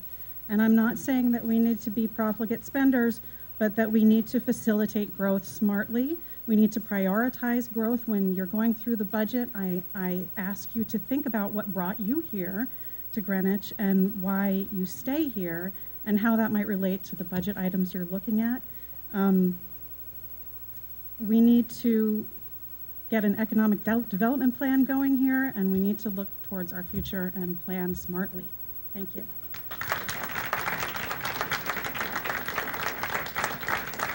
Peter Berg, followed by Dan Azazmir. Good evening, Madam Chair and esteemed members. I'm Peter Berg. I'm an RTM member from Cascab. Pardon my sweatshirt. It's extremely unlucky if I take this off during the basketball tournament. But I want to raise a serious issue. Which is that Greenwich needs to acquire land. And so I'm going to specifically recommend that you add $75,000 in budget, in the capital budget line 956, open space plan implementation.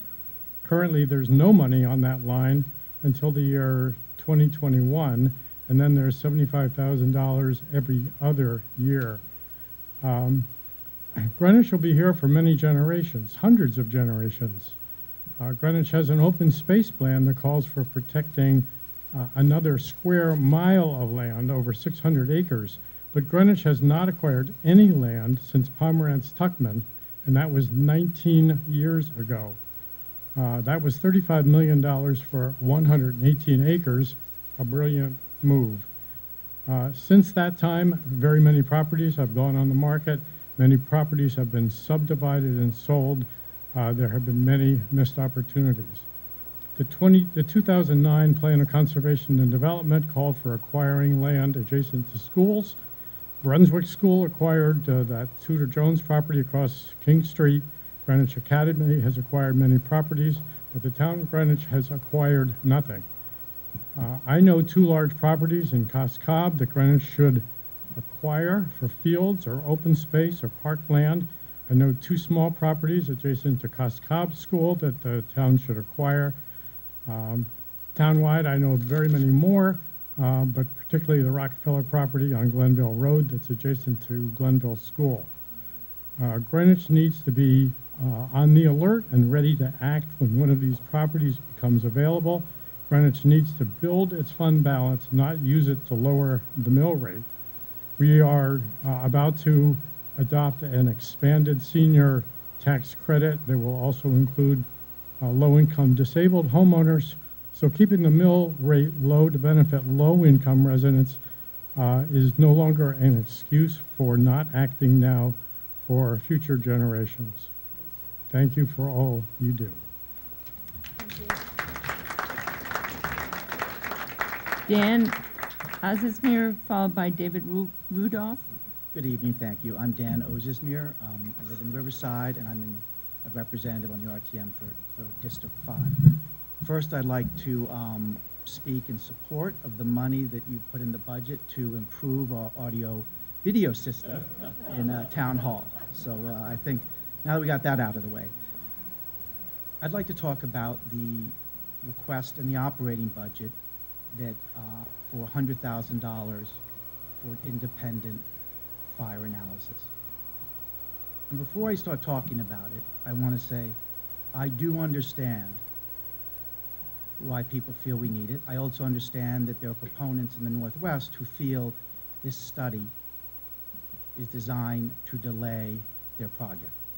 I would just ask for the next 2 or 3 minutes that everyone please put that issue aside for 1 second and really think about why this analysis is so important. Greenwich today isn't that much different than where Los Angeles was, I believe, in around 2012. In 2012 in Los Angeles, it came out, and it was a bit of a scandal, anyone can Google it if they want, that the fire department did not have accurate data about processing time, which is, in other words, when you call, how long does it take for them to tell a fire station that they need to move? Number 2 is how long it takes that fire station, once they're notified, to actually get on the road, and then the travel times. Now, in that case, that department was not being completely forthright, and they got in a lot of trouble. But in Los Angeles, the way the mayor reacted was they did 2 things.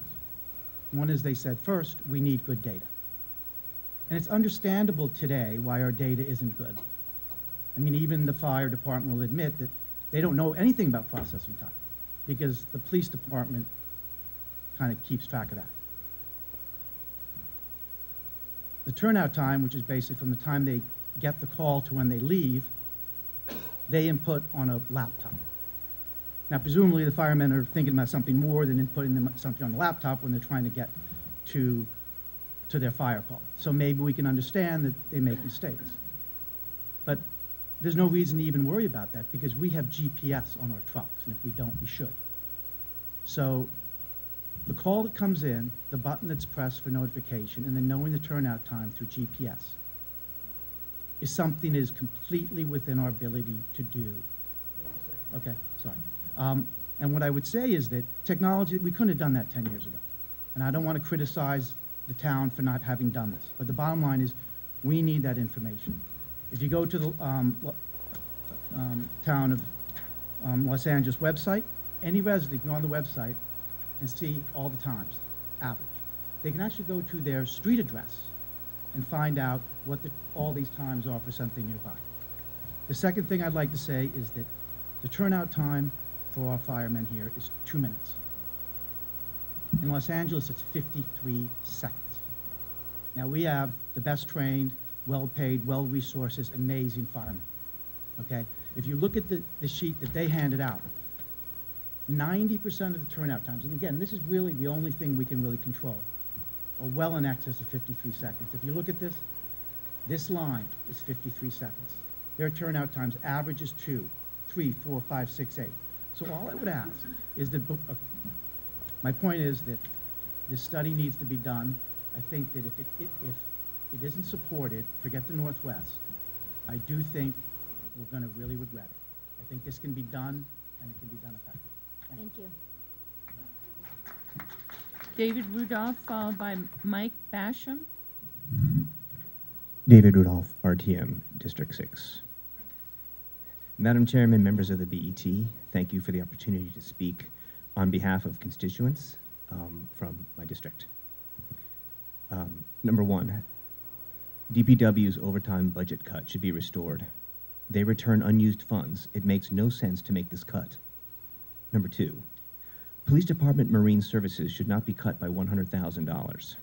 With the increasing number of crew teams on the water in the early evening when the sun is going down, an extra boat out there for safety is necessary. The funds cut should be restored. Small cuts like these to the police department are bad for morale. These are simply nuisance cuts to a very well-functioning department and should be reversed. Number three, the police department is going to allocate another officer to the schools for increased safety. But that officer is still on the police department's budget. Thus, the Board of Education is getting the use of an employee without paying for him or her. That's improper bookkeeping. The budgets of both departments are made inaccurate by this resource allocation and should be corrected. 4, capital. How comfortable is the BET with allocating hundreds of millions for capital projects in the town and the schools without a solid capital management system in place and the right people to use it and manage the projects?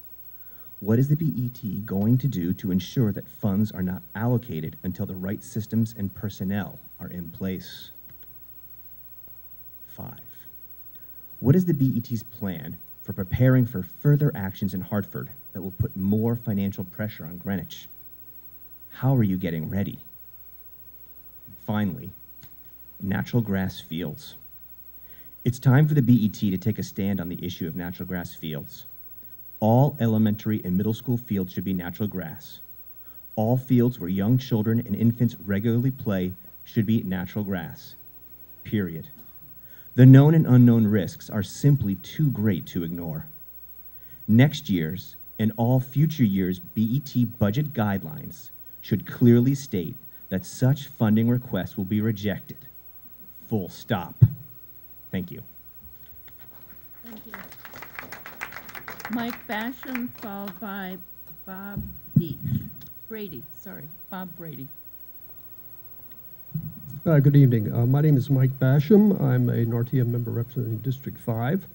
I'm also a participant in the group of RTM members that spent months examining the last 6 years of fire incident data provided by the Greenwich Fire Department. I'm speaking in support of the resolution to add $100,000 to the budget to provide for an independent analysis of the town-wide fire response data, because our own analysis of the data shows that high response times throughout the town, which we do believe represent a significant town-wide safety issue. I'd also like to add that I would also support the $100,000 that you've included in the budget to analyze potential sites for Northwest Fire Station. Now, when we talk about response times, the largest component is obviously the travel time. That's something that the fire department has no control over. It depends upon the time of day, the weather, traffic, the things that are completely out of their control. Just to put it in its proper perspective, when you hear people talk about a 4-minute response time, that really doesn't exist. The NFPA, National Fire Prevention Association Standard 1710 that you've heard discussed, requires 1 minute processing time for a call, 1 minute and 20 seconds, turnout time, 4-minute travel time. That's 6 minutes and 20 seconds from the time the call is made to the time the engine arrives. The first engine. Second engine can get there within that 8-minute period of time. But again, they cannot control the travel time. And as Dan Ozemir said, the one component they can control, that they have all the control over, is the turnout time. He showed you the data sheet that was provided by the first selectman back in February at your BET meeting. You'll note he said 90%. Well, I looked at it. I looked at the minute and 20-minute time, 20-second time that we're allegedly the town wants to be NFPA 1710 compliant. 1 minute and 20-second turnout time would be the standard. We're still well in excess of 80% of the turnout times exceed that number. As a matter of fact, the vast majority of them fall within the 2 to 6 minute range. I'll refer you back to Mr. Dabrowski's comments. He lives within a half a mile of Sound Beach Fire Station. They arrived in 10 minutes and 31 seconds. They were notified the same time as Central Station, who arrived there in 7 minutes and 20 seconds. So somewhere, something's wrong with this data. Either somebody was out buying bagels and had to run back to the station, or they were on another call, possibly a false alarm. We don't know. Okay. One other thing I want to mention is that last fall, when this issue came up, I have a copy of an email from Chief Sosinski who said response times are irrelevant. Now, having said that, I'm going to give him the benefit of the doubt that he was probably referring to travel time, which he has no control over. So assuming I hope that he would consider turnout time as something relevant that can be improved. So I think hiring an independent consultant to analyze our turnout times in towns, which are a public safety issue for everyone in town, town-wide, not just any specific section of town, is something that the BET should give serious consideration to supporting. Again, I encourage you to provide $100,000 for the independent analysis, as well as $100,000 for the locating land for a potential Northwest Fire Station. I also want to add, people say this is a delaying tactic. I will commit here in the public tonight that if an independent analysis suggests that to improve response times in all of Greenwich requires a Northwest Fire Station, I will support it wholeheartedly. Thank you very much. Bob Brady, followed by John Blankley. Good evening. I'm Bob Brady, a Riverside resident, and I have comments on 3 capital projects. The Public Works Town Hall LED lighting replacement project, the Conservation Commission's Climate Change Adaptation Sea Level Rise Planning Project, and the Public Works project for the Eastern Greenwich Civic Center. On the Town Hall LED lights, it's a $100,000 project, and I heartily endorse this project. I hope the BET will urge Public Works and the Board of Education to aggressively pursue these opportunities in other town buildings. Savings of $17,000 a year for a $100,000 investment is as close to finding a $20 bill on the sidewalk as we're going to get to. Such opportunities occur very infrequently, are easy to implement, and highly profitable. Please approve this project and expand the scope beyond Town Hall to all of the town's buildings. Second, on the Conservation Commission Climate Change Adaptation, this is a $75,000 appropriation. I endorse this. The appropriation is for the second year of a 3-year project assessing the town's vulnerability to sea level rise. The second year is to assess the impacts on the town's low-lying ponds, such as Binney, which is particularly close to us in Old Greenwich and Riverside, and develop recommendations to deal with the increased salinity and greater soil saturation that is occurring as a result of this. This is especially necessary at Binney because the Parks and Recreation Department is presently implementing a major program to improve and replace many of the trees and other plantings, including the addition of a flower garden near the tennis courts. And DPW, in connection with the work it was doing last year on the Sound Beach Avenue Bridge project, identified inundation of the park as a problem, including the flooding of the road up to Pratt Library. The results of the work that Conservation Commission has embarked on should be critical inputs to deciding the number and types of trees and other vegetation and developments to take place in the park and gardens to be planted there. These considerations equally apply elsewhere in town in low-lying areas, again, especially in Old Greenwich. We're down low there. Third project is Easter Greenwich Civic Center, architectural engineering funds of $300,000. I asked the BT appropriate this money, approve the money, but condition it upon receiving a final MI approval in accordance with the Charter Articles 99 and 100. These articles provide that no action other than the making of studies or surveys shall be taken until a project's been approved by the Planning and Zoning Commission or the RTM. Purpose of Articles 99 and 100 are to provide an independent review by other than the project sponsor as to whether the project is in fact an improvement. The Charter delegates the authority to P&Z with referral to the RTM in the event that a property owner disagrees with P&Z's decision. More importantly, the Charter calls for this decision to be made early in the process before large amounts have been committed to the project, thereby avoiding the we must go ahead because if we stop now, we'll lose all the money. I think we can agree that high sunk costs are not in and of themselves a good reason to proceed. The EGC working group has been working diligently to try to come up with a suitable project. There are still many open questions about what will be proposed. Some of these relate to what activities the new building will support, what will be done. Can I get the 30 seconds everybody else has been getting? Thank you. Some of these will relate to the activities the new building will support, what will be done to improve athletic fields, whether the building will be able to provide emergency shelter, and other questions. Until the working group develops programming for this, the money should not be released to hire an architect to design a building. The likelihood is that we'll design the wrong building. I've got language here for the release, asking that the condition be that the release of funds is conditioned upon the BET receiving notice of the Planning and Zoning Commissions or the representative town meetings approval of the proposed project in accordance with Charter Articles 99 and 100, including in the case of an Article 99 approval, the expiration of the 30-day period for referral to the RTM without referral. Thank you. Thank you, Bob. John Blankley, followed by Brooks Harris.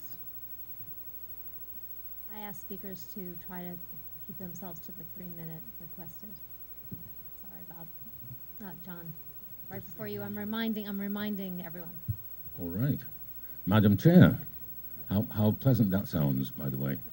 And former colleagues on the board, this is the first time I've spoken to you since I left the board, as a matter of fact.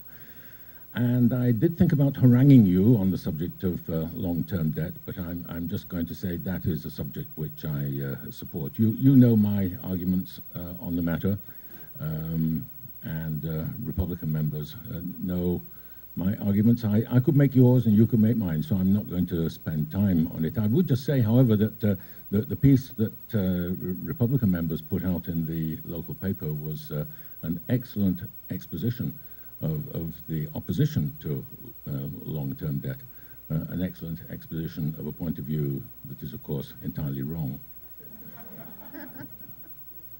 So the board has an opportunity for maybe the first time, I guess, in the history of the board to allow longer-term financing. I'm not suggesting for one moment that you can go wholesale into the matter, but there are certain projects that can be undertaken. It's not long-term financing for the sake of long-term financing, of course. We all know that. It is because it will enable us to get certain things done which might not otherwise happen. I need not list them, but I would name just one, and that is the potential remediation of the fields at Western Middle School. That is the perfect example of the kind of project where we should be using long-term debt for a long-term, long-standing problem in our town. So I would urge you to vote for long-term debt, and I would urge you to apply it in that particular case. So that's my pitch for long-term debt. There is, however, one other little thing that I would like to mention, and that is I find it quite curious that Republicans at the state level, when arguing against tolls, are suggesting that one possible way in which infrastructure can be undertaken at the state level is by using long-term debt. So I would ask Republican members to consider this. If your colleagues at the state level are prepared to do infrastructure using long-term financing, why not consider it for us here in Greenwich? Thank you. Thank you, Mr. Blankley. Brooks Harris, followed by Sharon Schisler. Hello, I'm Brooks Harris, RTM member from District 10, and I appreciate that introduction, and I'm happy to address the question that was asked. I'm here tonight to express concern over the recent change in the BET's debt policy. Specifically, I'm concerned with allowing the issuance of long-term debt without the proper controls in place. I'm not against long-term debt. I'm against long-term debt without the proper controls in place. Until these controls are established, issuing long-term debt could lead to adverse consequences like dramatic increases in taxes over time, as well as increased use of debt, and in the extreme, put our coveted AAA rating in jeopardy. In recent times, our debt policy has been to issue debt no longer than 5 years. This has been referred to as modified pay-as-you-go. This is not a perfect system of financing. It's probably a pretty weak system of financing, but it has the invaluable benefit of preventing us from increasing spending recklessly. Because the debt is short-term, there's necessarily linkage between spending and taxes. If you want to spend a lot of money, it better be important because you're going to have to feel it very soon in taxes. This ensures when we spend extraordinary amounts, we're very careful that the spending is actually needed. You would not go through the pain of getting residents to pay higher taxes unless you could well justify your programs. Right now, Greenwich doesn't have great controls in place for long-term debt. Specifically, we project only 1 year of operating expenses. 1 year of operating expenses. You want to know what the mill rate or the tax rate is going to be 3 years from now? We don't project that. And we need to do things like that, let alone over 10 or 20 years. So this is not good enough. Before we consider taking the discipline of modified pay-as-you-go away, we need robust projections and controls so we know what the future will look like. In the course of its discussion, the BET Debt and Fund Balance Policy Committee produced a set of projections with input from a number of people to help evaluate the viability of long-term debt.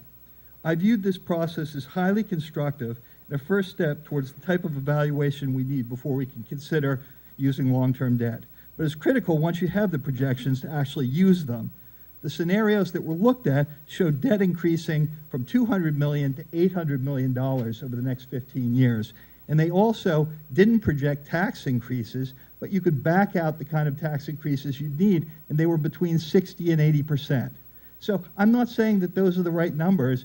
Those are the numbers that were produced by the BET Debt and Fund Balance Policy Committee, but you know, you got to look at those things because those are frightening numbers. Before we move away from the discipline imposed by modified pay-as-you-go, we owe it to the town to have a robust system in place which will maintain discipline while allowing us to spend what we need.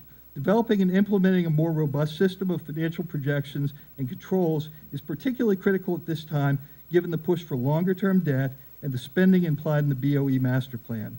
If we do not do this, we are assuring unintended consequences and hardship for future generations.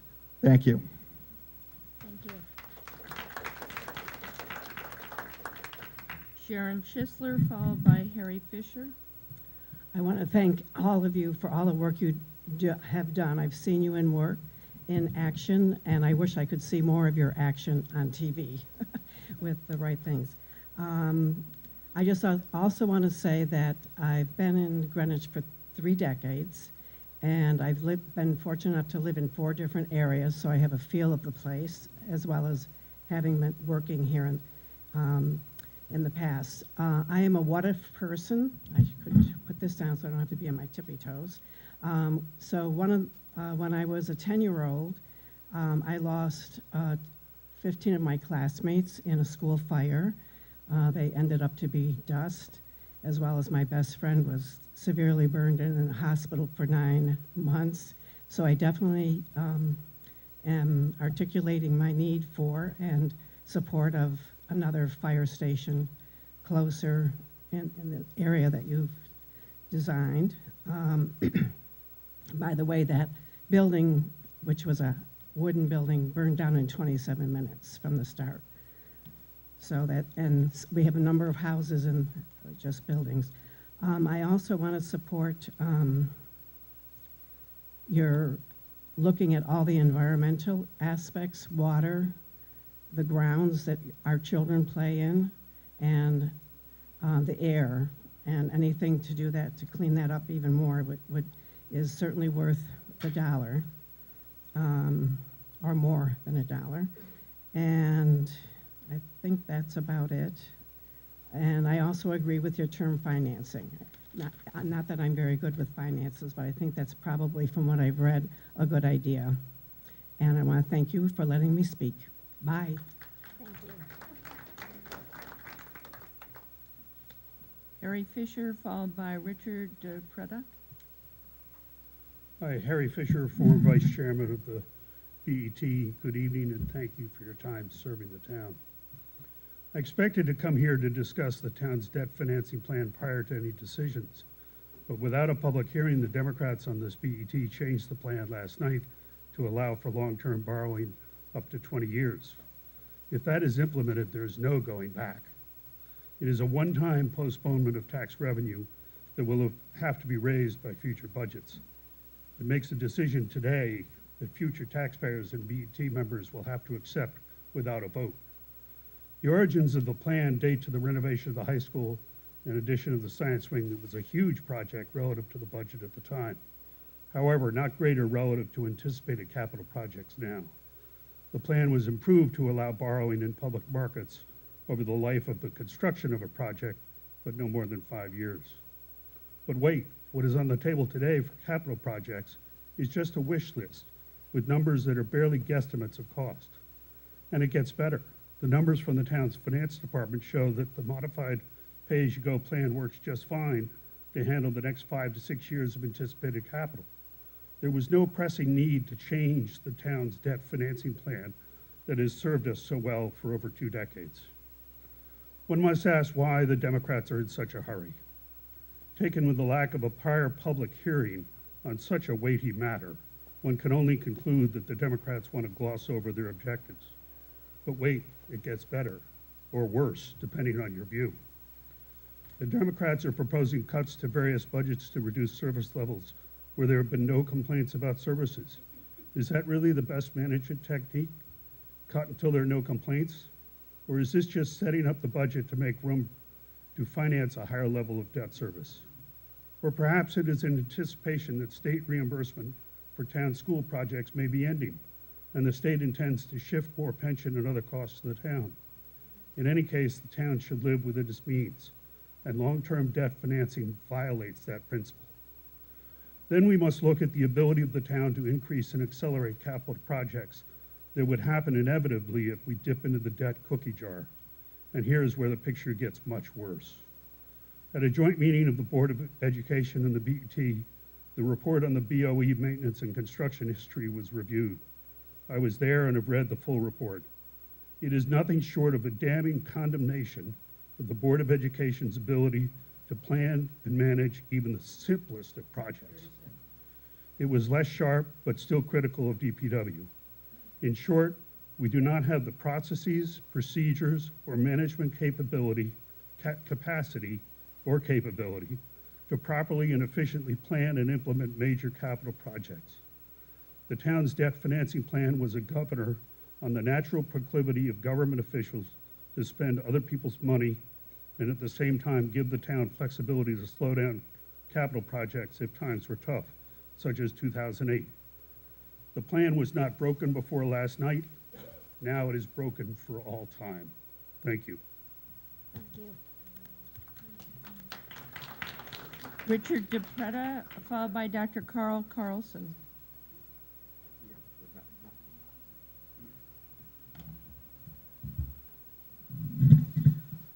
Good evening, ladies and gentlemen of the BET. My name is Richard DePretta. I'm the chairman of the RTC. I rise to speak to you, not surprisingly, against long-term debt borrowing. First, I must say it's disappointing that this board would vote to change the policy for long-term debt borrowing just one day prior to the public hearing. It certainly sends the message that proponents of long-term debt borrowing do not care what the residents of the town have to say. Greenwich policy prior to yesterday, referred to as the pay-as-you-go model, has been the policy in Greenwich for decades. During this time, Greenwich has thrived, even during difficult economic times. This is in no small part, this has allowed Greenwich to be such a desirable place to live and raise a family. Under pay-as-you-go financing, Greenwich has been able to finance large capital expenditures without financially burdening future generations. In the long run, shorter maturities and careful budgeting will save money for our taxpayers, something that long-term borrowing does not do. Importantly, today's taxpayers are not facing the financial burden of debt service from those who preceded us. Imagine for a moment if we were. I dare say we'd be having a very different conversation right now. Greenwich has maintained a AAA bond rating throughout recessions and fiscal crises, while other towns have crumbled. Why? Pay as you go. Not saddling our town with unmanageable debt. Bottom line, long-term debt will cost the taxpayer more. At a time when Connecticut is raising taxes, levying new taxes that will in particular impact Greenwich residents the hardest, it is now more important than ever to maintain manageable debt policy that allows Greenwich to maintain lower taxes. Most of us do not live above our means. The same principle should guide us in how we finance our town projects. Now is not the time to veer from the tried and true pay-as-you-go debt policy. Now is the time to stay with what works. Careful planning and management of our town finances is one reason Greenwich is the envy of other towns in Connecticut. It would be a shame if that changed. I urge this board to stay with a long-established and successful pay-as-you-go policy and reject long-term borrowing. Thank you. Thank you. Dr. Carl Carlson, followed by Johann Thalheim.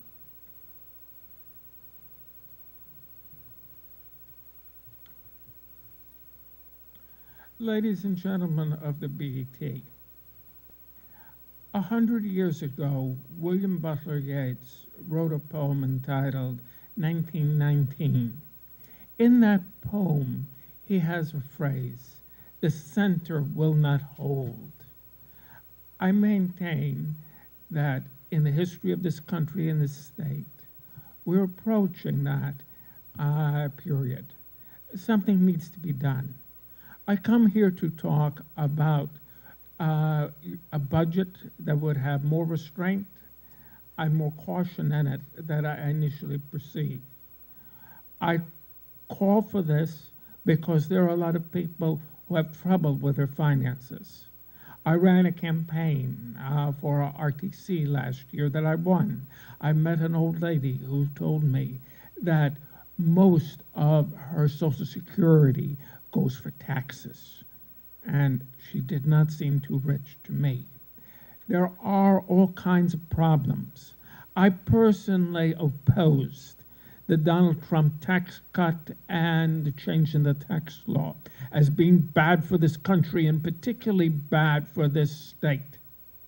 I opposed it from the beginning to the end, and I maintain that the best thing the country could do with it is to repeal it.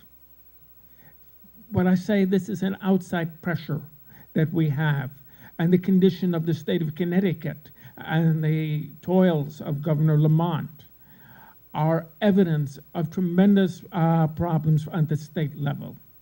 We do have problems for middle-class people in this town. But now, those who read the financial papers realize that the long-term bond sells for less than the short term. That is the handwriting on the wall traditionally for recession. A former Greenwich resident named Mr. Tudor Jones some months ago visited various financial concerns and talked about the problems of the next recession.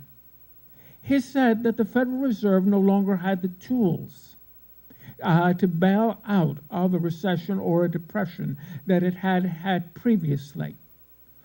Suppose Mr. Tudor Jones was actually right, and that within 12 to 18 months, we would be in recession. It'd be a very, very poor thing for the people of Greenwich to have an expansionary budget. So I ask you on the behalf of so many middle-class people like myself, to exert more caution than you have done, and I ask those people who consider themselves conservative to vote no on a BET budget which is expansionary. Thank you. Johann Thalman, followed by Jeff Medina. Hi, I'm Johann Thalheim, and I'm also very grateful to all of you volunteering and all the time you put in, first of all, across the board.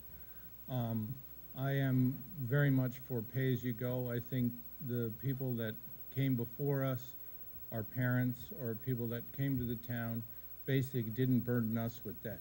And we need to have some kind of responsibility going forward that we pay for the things that we have.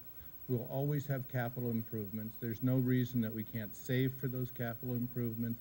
And not that I want to pay more in taxes, but to kind of burden the future generations.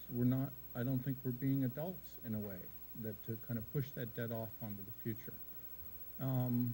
So the end of that. The other thing, in Old Greenwich, for example, last year they put in sidewalks. You thought they were going to put in new sidewalks. They replaced perfectly good sidewalks as opposed to continuing sidewalks that weren't even there. There's a sidewalk in front of St. Saviour's that's a sidewalk to nowhere. It was perfectly fine to begin with.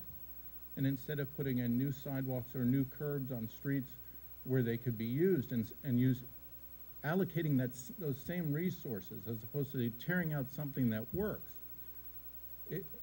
I don't know where it skipped the rail. And then on a more kind of positive thing, I think our town, with the police department, I've had 2 occasions to call the police in the last 2 years.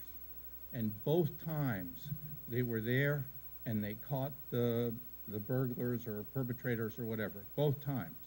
And I think that I think we all appreciate, or we should appreciate, what the police does, and I think many of us are not aware of what they actually do for us. So I hope you can kind of help fund them, but not. Thank you. Jeff Medina, followed by Susan Fahey. He had to go pick up his child. He's not sure if he'll make it back. Medina. Okay. Susan Fahey, followed by Richard Chambers.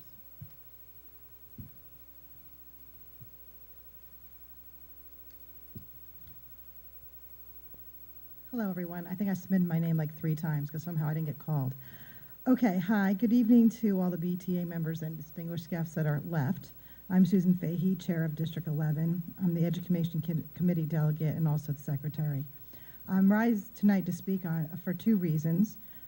First is in support of the stadium refurbishment project. The second is to discuss information that was brought to my attention for the deletion of square footage in the press box in order to eliminate and comply with ADA laws. I've been on the project committee since its inception, which was over 3 years ago, our first meeting being held on March 11, 2016, as the representative from the RTM.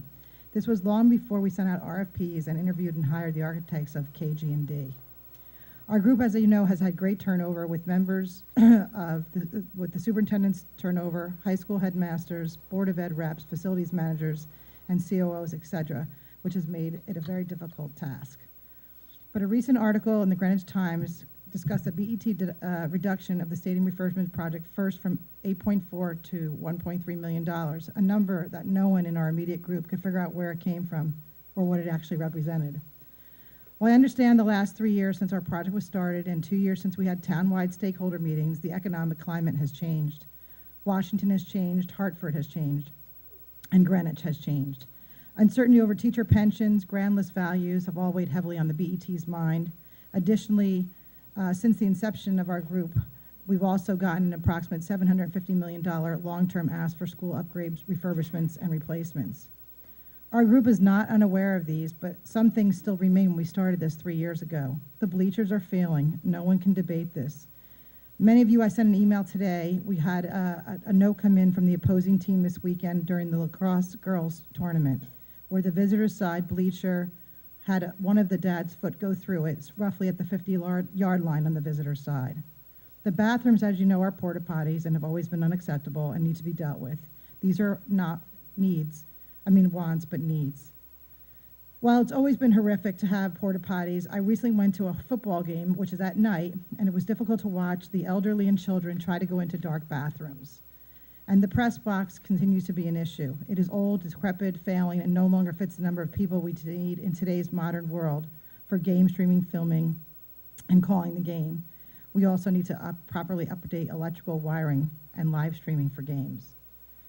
For those who don't know me, I'm the proud parent of 3 children in the school district, one that is 24 and graduated in 2014, and was one of the most comprehensive children in our district from a special ed perspective. So if we are building this press box, it needs to be ADA accessible. It is more than probable we will have children in the future in wheelchairs that cannot play sports, but can be there to call a game or to film it. Thank you. And what about our Greenwich Times or Sentinel that could have disabled reporters? Building a press box that we purposely make not handicap accessible in 2020 is downright mean and uncaring. Additionally, we need to have ADA access to the other parts of the stadium, including proper parking behind the new bleachers. This is a must. Current bleachers themselves are not accessible at all for the handicap, and frankly, the entire stadium. Well, we've never complained about having access to the stadium before. I can honestly say trying to get a handicapped child out of there last year during a spring lightning storm proved to be extremely difficult. If we are refurbishing the stadium, we need to make sure that everything is ADA compliant and that we have ADA parking, ADA elevators, and ADA press box. 100% in favor of the first phase of this project. Thank you.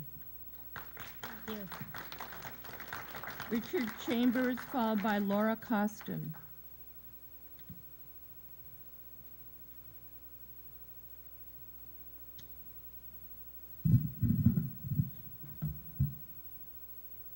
Good evening, folks. It wasn't my intention to speak to you all. In my past life here, many times I was coming to you for dollars, and it looks like not much has changed because I'm still asking for dollars. I'm here to speak on behalf of the many sports teams that use the stadium at Greenwich High School. I'm sorry to circle back on this subject, but I had a commitment earlier that got me here late. I quickly threw together just some numbers, and it seems to me there's not less than 9 teams that use the stadium on a varsity level on a regular basis. That, in my estimate, is probably about 600 to 700 varsity players. When you add in JV sports, sophomore sports, freshman sports, clubs, the number goes up 3-fold, 4-fold. When you add in graduation, you realize that there's virtually no one in this town that hasn't used that stadium.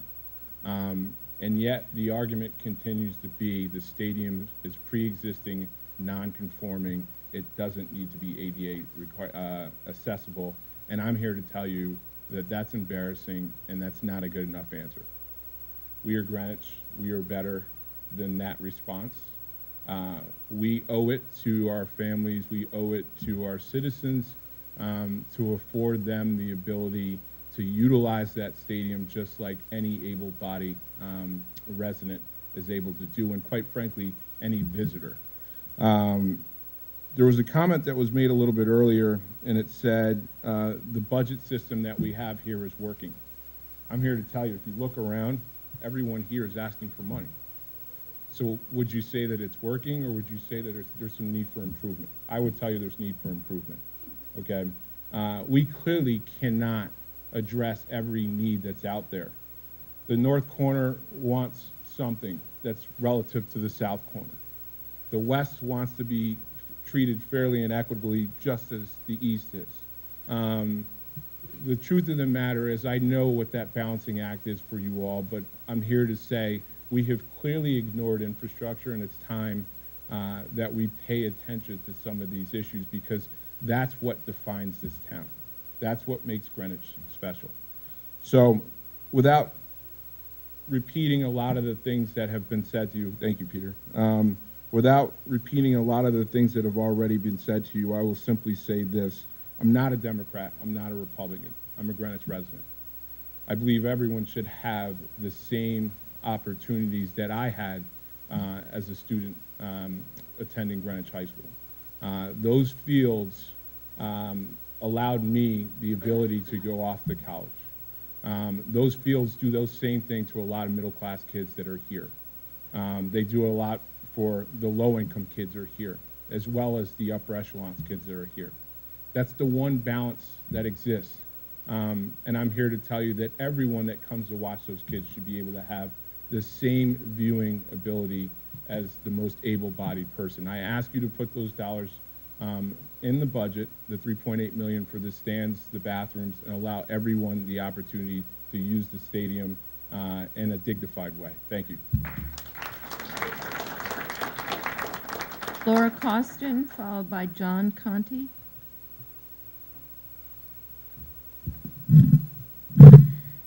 I also am here to speak to you all about long-term financing, as some of the other speakers have. I am an RTM member from District 8. I heard a speaker a few minutes ago talk about runaway spending and controls. We just spent an incalculable amount of time talking about $100,000 for fire protection equity. I don't think we have a problem with runaway spending or a lack of controls. Right now, we are in an interest rate environment where rates are inverting or flattening. They did it today. I'm tired of the argument that it costs more to borrow for the long term. Right now, it does not. Right now, today, it costs as much to borrow for a year as it does for 10. And that's what the Treasury market tells us. This is a unique scenario in the markets. Yes, it portends recession a lot of the time. We do need to be cautious. No one on this BET, not one Democrat, not one Republican, is in danger of advocating for levering up on debt. I mean, that's just, ridiculous. We need a flexible financing structure that allows us to take advantage of the best terms that the market offers us.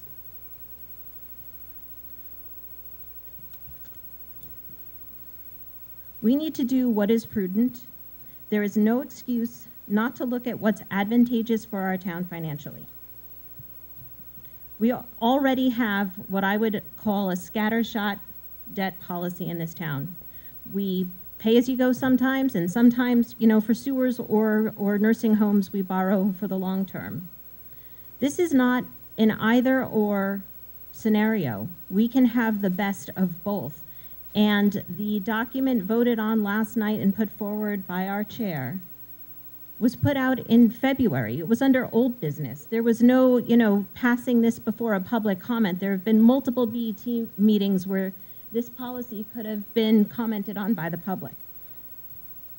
So now, we have a flexible policy that allows us to invest prudently in our capital projects. And there should be no effort to mischaracterize what we have elected our board to do. I'm done. Thank you. John Conti, followed by Kim Fiorello. Good evening. My name is John Conti. My wife and I are both lifelong Greenwich residents. We've raised our family here. We currently live in the back country, which we very much love. In fact, I'm currently the president of the Round Hill Association. And I'm here tonight to voice my strong support for funding both the Northwest Greenwich GEMS Fire Station and the Round Hill Volunteer Fire Station. I believe these are both vital concerns to many, many town residents and to the town's infrastructure as a whole. As I see it, life safety should be town government's #1 priority, and I urge you to favor both of these projects and their line items in this year's budget. Thank you. Thank you. Kim Fiorello, followed by Wynn McDaniel. Hi, I'm Kimberly Fiorello from District 7. As a high-achieving young lady with an economics degree from Harvard College and a job as a Wall Street Journal reporter, I knew nothing about anything. And it was actually the subsequent decades of adult life in renting and buying a house, in watching my husband start a business, fail at the business, try again, raising children, that I learned real economics about borrowing, about the cost of debt, and about public versus private sector. And I bring this up because everyone in this room is all very unique. We're different, we have different interests, but we have common life experiences which inform us all. And with that, you can have an opinion on the town budget. Life teaches us that you have to look at the bigger picture. And the bigger picture for us, the context, is the state of Connecticut. And the state is not tackling the pension problems. And in fact, they speak of wanting paid family and medical leave for Connecticut employees. Everything that's coming out of Hartford portends more pressure on Greenwich residents. And I think in this context, at the local level, we really need to exercise fiscal prudence. Life also teaches that due diligence is important. And I played a small part in the group of active engaged citizens who data crunched to try to answer the question, does anyone have 4-minute response times? And I'm very impressed and honored to be a part of this group. And I think their analysis shows that we have to do more due diligence, and there ought to be an independent analysis of the entire town. Life also shows that track record matters. And the track record of the Board of Education is unacceptable in how dismally they handle capital projects. An outside auditor has said that Greenwich Schools has no formal processes and no standards for tracking and managing capital projects. I think that there's also $20 million of allocated funds for projects that are unfinished. We have to do maintenance on our school buildings, but we need a moratorium on new projects until we get a handle on how the Board of Ed can properly process and manage these massive capital projects. Life also teaches you that you have to have discipline if you want to accomplish anything great. And you guys have a guideline for the budget, and 2.75% mill rate goes beyond your guideline. If we want Greenwich to be great, where people live here and prosper and stay here and die here, then we have to exercise discipline. We can't go and borrow against the future. And I really urge that we take these basic life lessons and apply them as you guys do your duty as public servants. And I thank you for your time. Thank you. Wynn McDonald, followed by Gary Silberberg.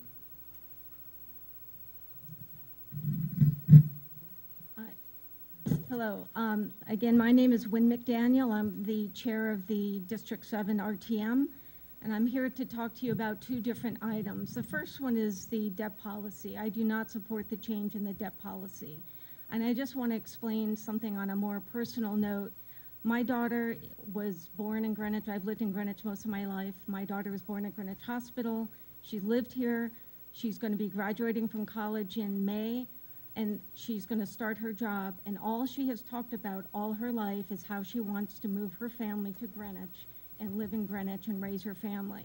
So I urge all of you, please do not burden my daughter, do not burden your own daughter, your own children, your grandchildren with this change in the debt policy. The second item I wanted to talk to you all about is we've heard a ton of stuff tonight about the Northwest Fire Station. What I would ask you all to do is to take the emotion out of the decision. take a look at the facts. You have a responsibility. We voted for all of you to take on the responsibility to manage and prepare a very important budget for the town of Greenwich. So please remove the emotion, look at the facts, do an analysis. I think people have said maybe there is a need, but we need to do the work. So please, I ask you to take the emotion out and look at the facts. That's your responsibility. Thank you. Thank you.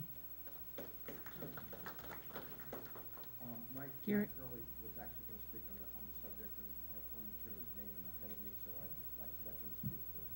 I'm sorry, what's his name? What's your name? My name's Mike Curley. I'm here on behalf of the Greenwich Boat and Yacht Club. I'm the Commodore.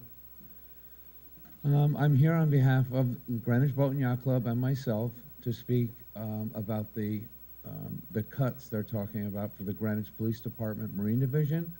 And the men and women of the Marine Division do an outstanding job. And to hear that there could be possible cuts to the shifts out there is just can't understand it.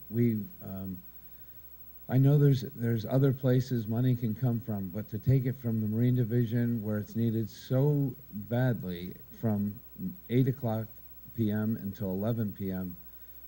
Is something that we don't want to see any problems out there.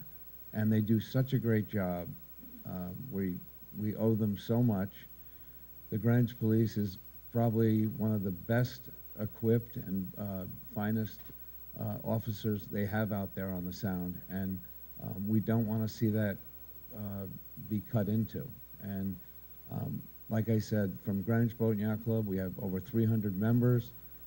That represents about 1,000 Greenwich families, residents, Greenwich residents, and we unanimously, I'm speaking for them when I say, please do not cut this money from the budget. It's really needed, and they're doing an outstanding job. So thank you very much. Thank you. Gary Silverberg by Jeff Medina. Thank you. I'm not sure that it's on your budget tonight, but I would recommend that you put some money towards the town website. Whereas I know many of you people, I went to look up your email addresses, and you cannot find them on the town website. Trust me. But I am here to talk about the potential cut in the funding for the Marine Police. I have been a boater here for 30 years. I've taught many, many courses in boating safety and was an officer of the Greenwich Power Squadron. I was the chairman of the Selectmen's Harbor Management Advisory Committee, before which then I then was part of the group that created the ordinance that formed the Harbor Management Committee, and I was on that for 3+ years. The idea of cutting back on the funding for the Marine Police to cut back on the shift from 8 till 11 o'clock is a bad idea. And the reason being that boating does not stop when the sun goes down. In fact, when the sun goes down and there are boaters out there, that's when most of the accidents can happen. And I see some people shaking their heads. So I will tell you that I am out there at night. During the summer, in the evening, that's when the local yacht clubs have many of their races. And just because the sun goes down doesn't mean the race is over. The race can still be on there. Friday evenings, Playland has fireworks during the season. And a lot of our local residents go out there to watch the fireworks coming back at night. Again, a dangerous time.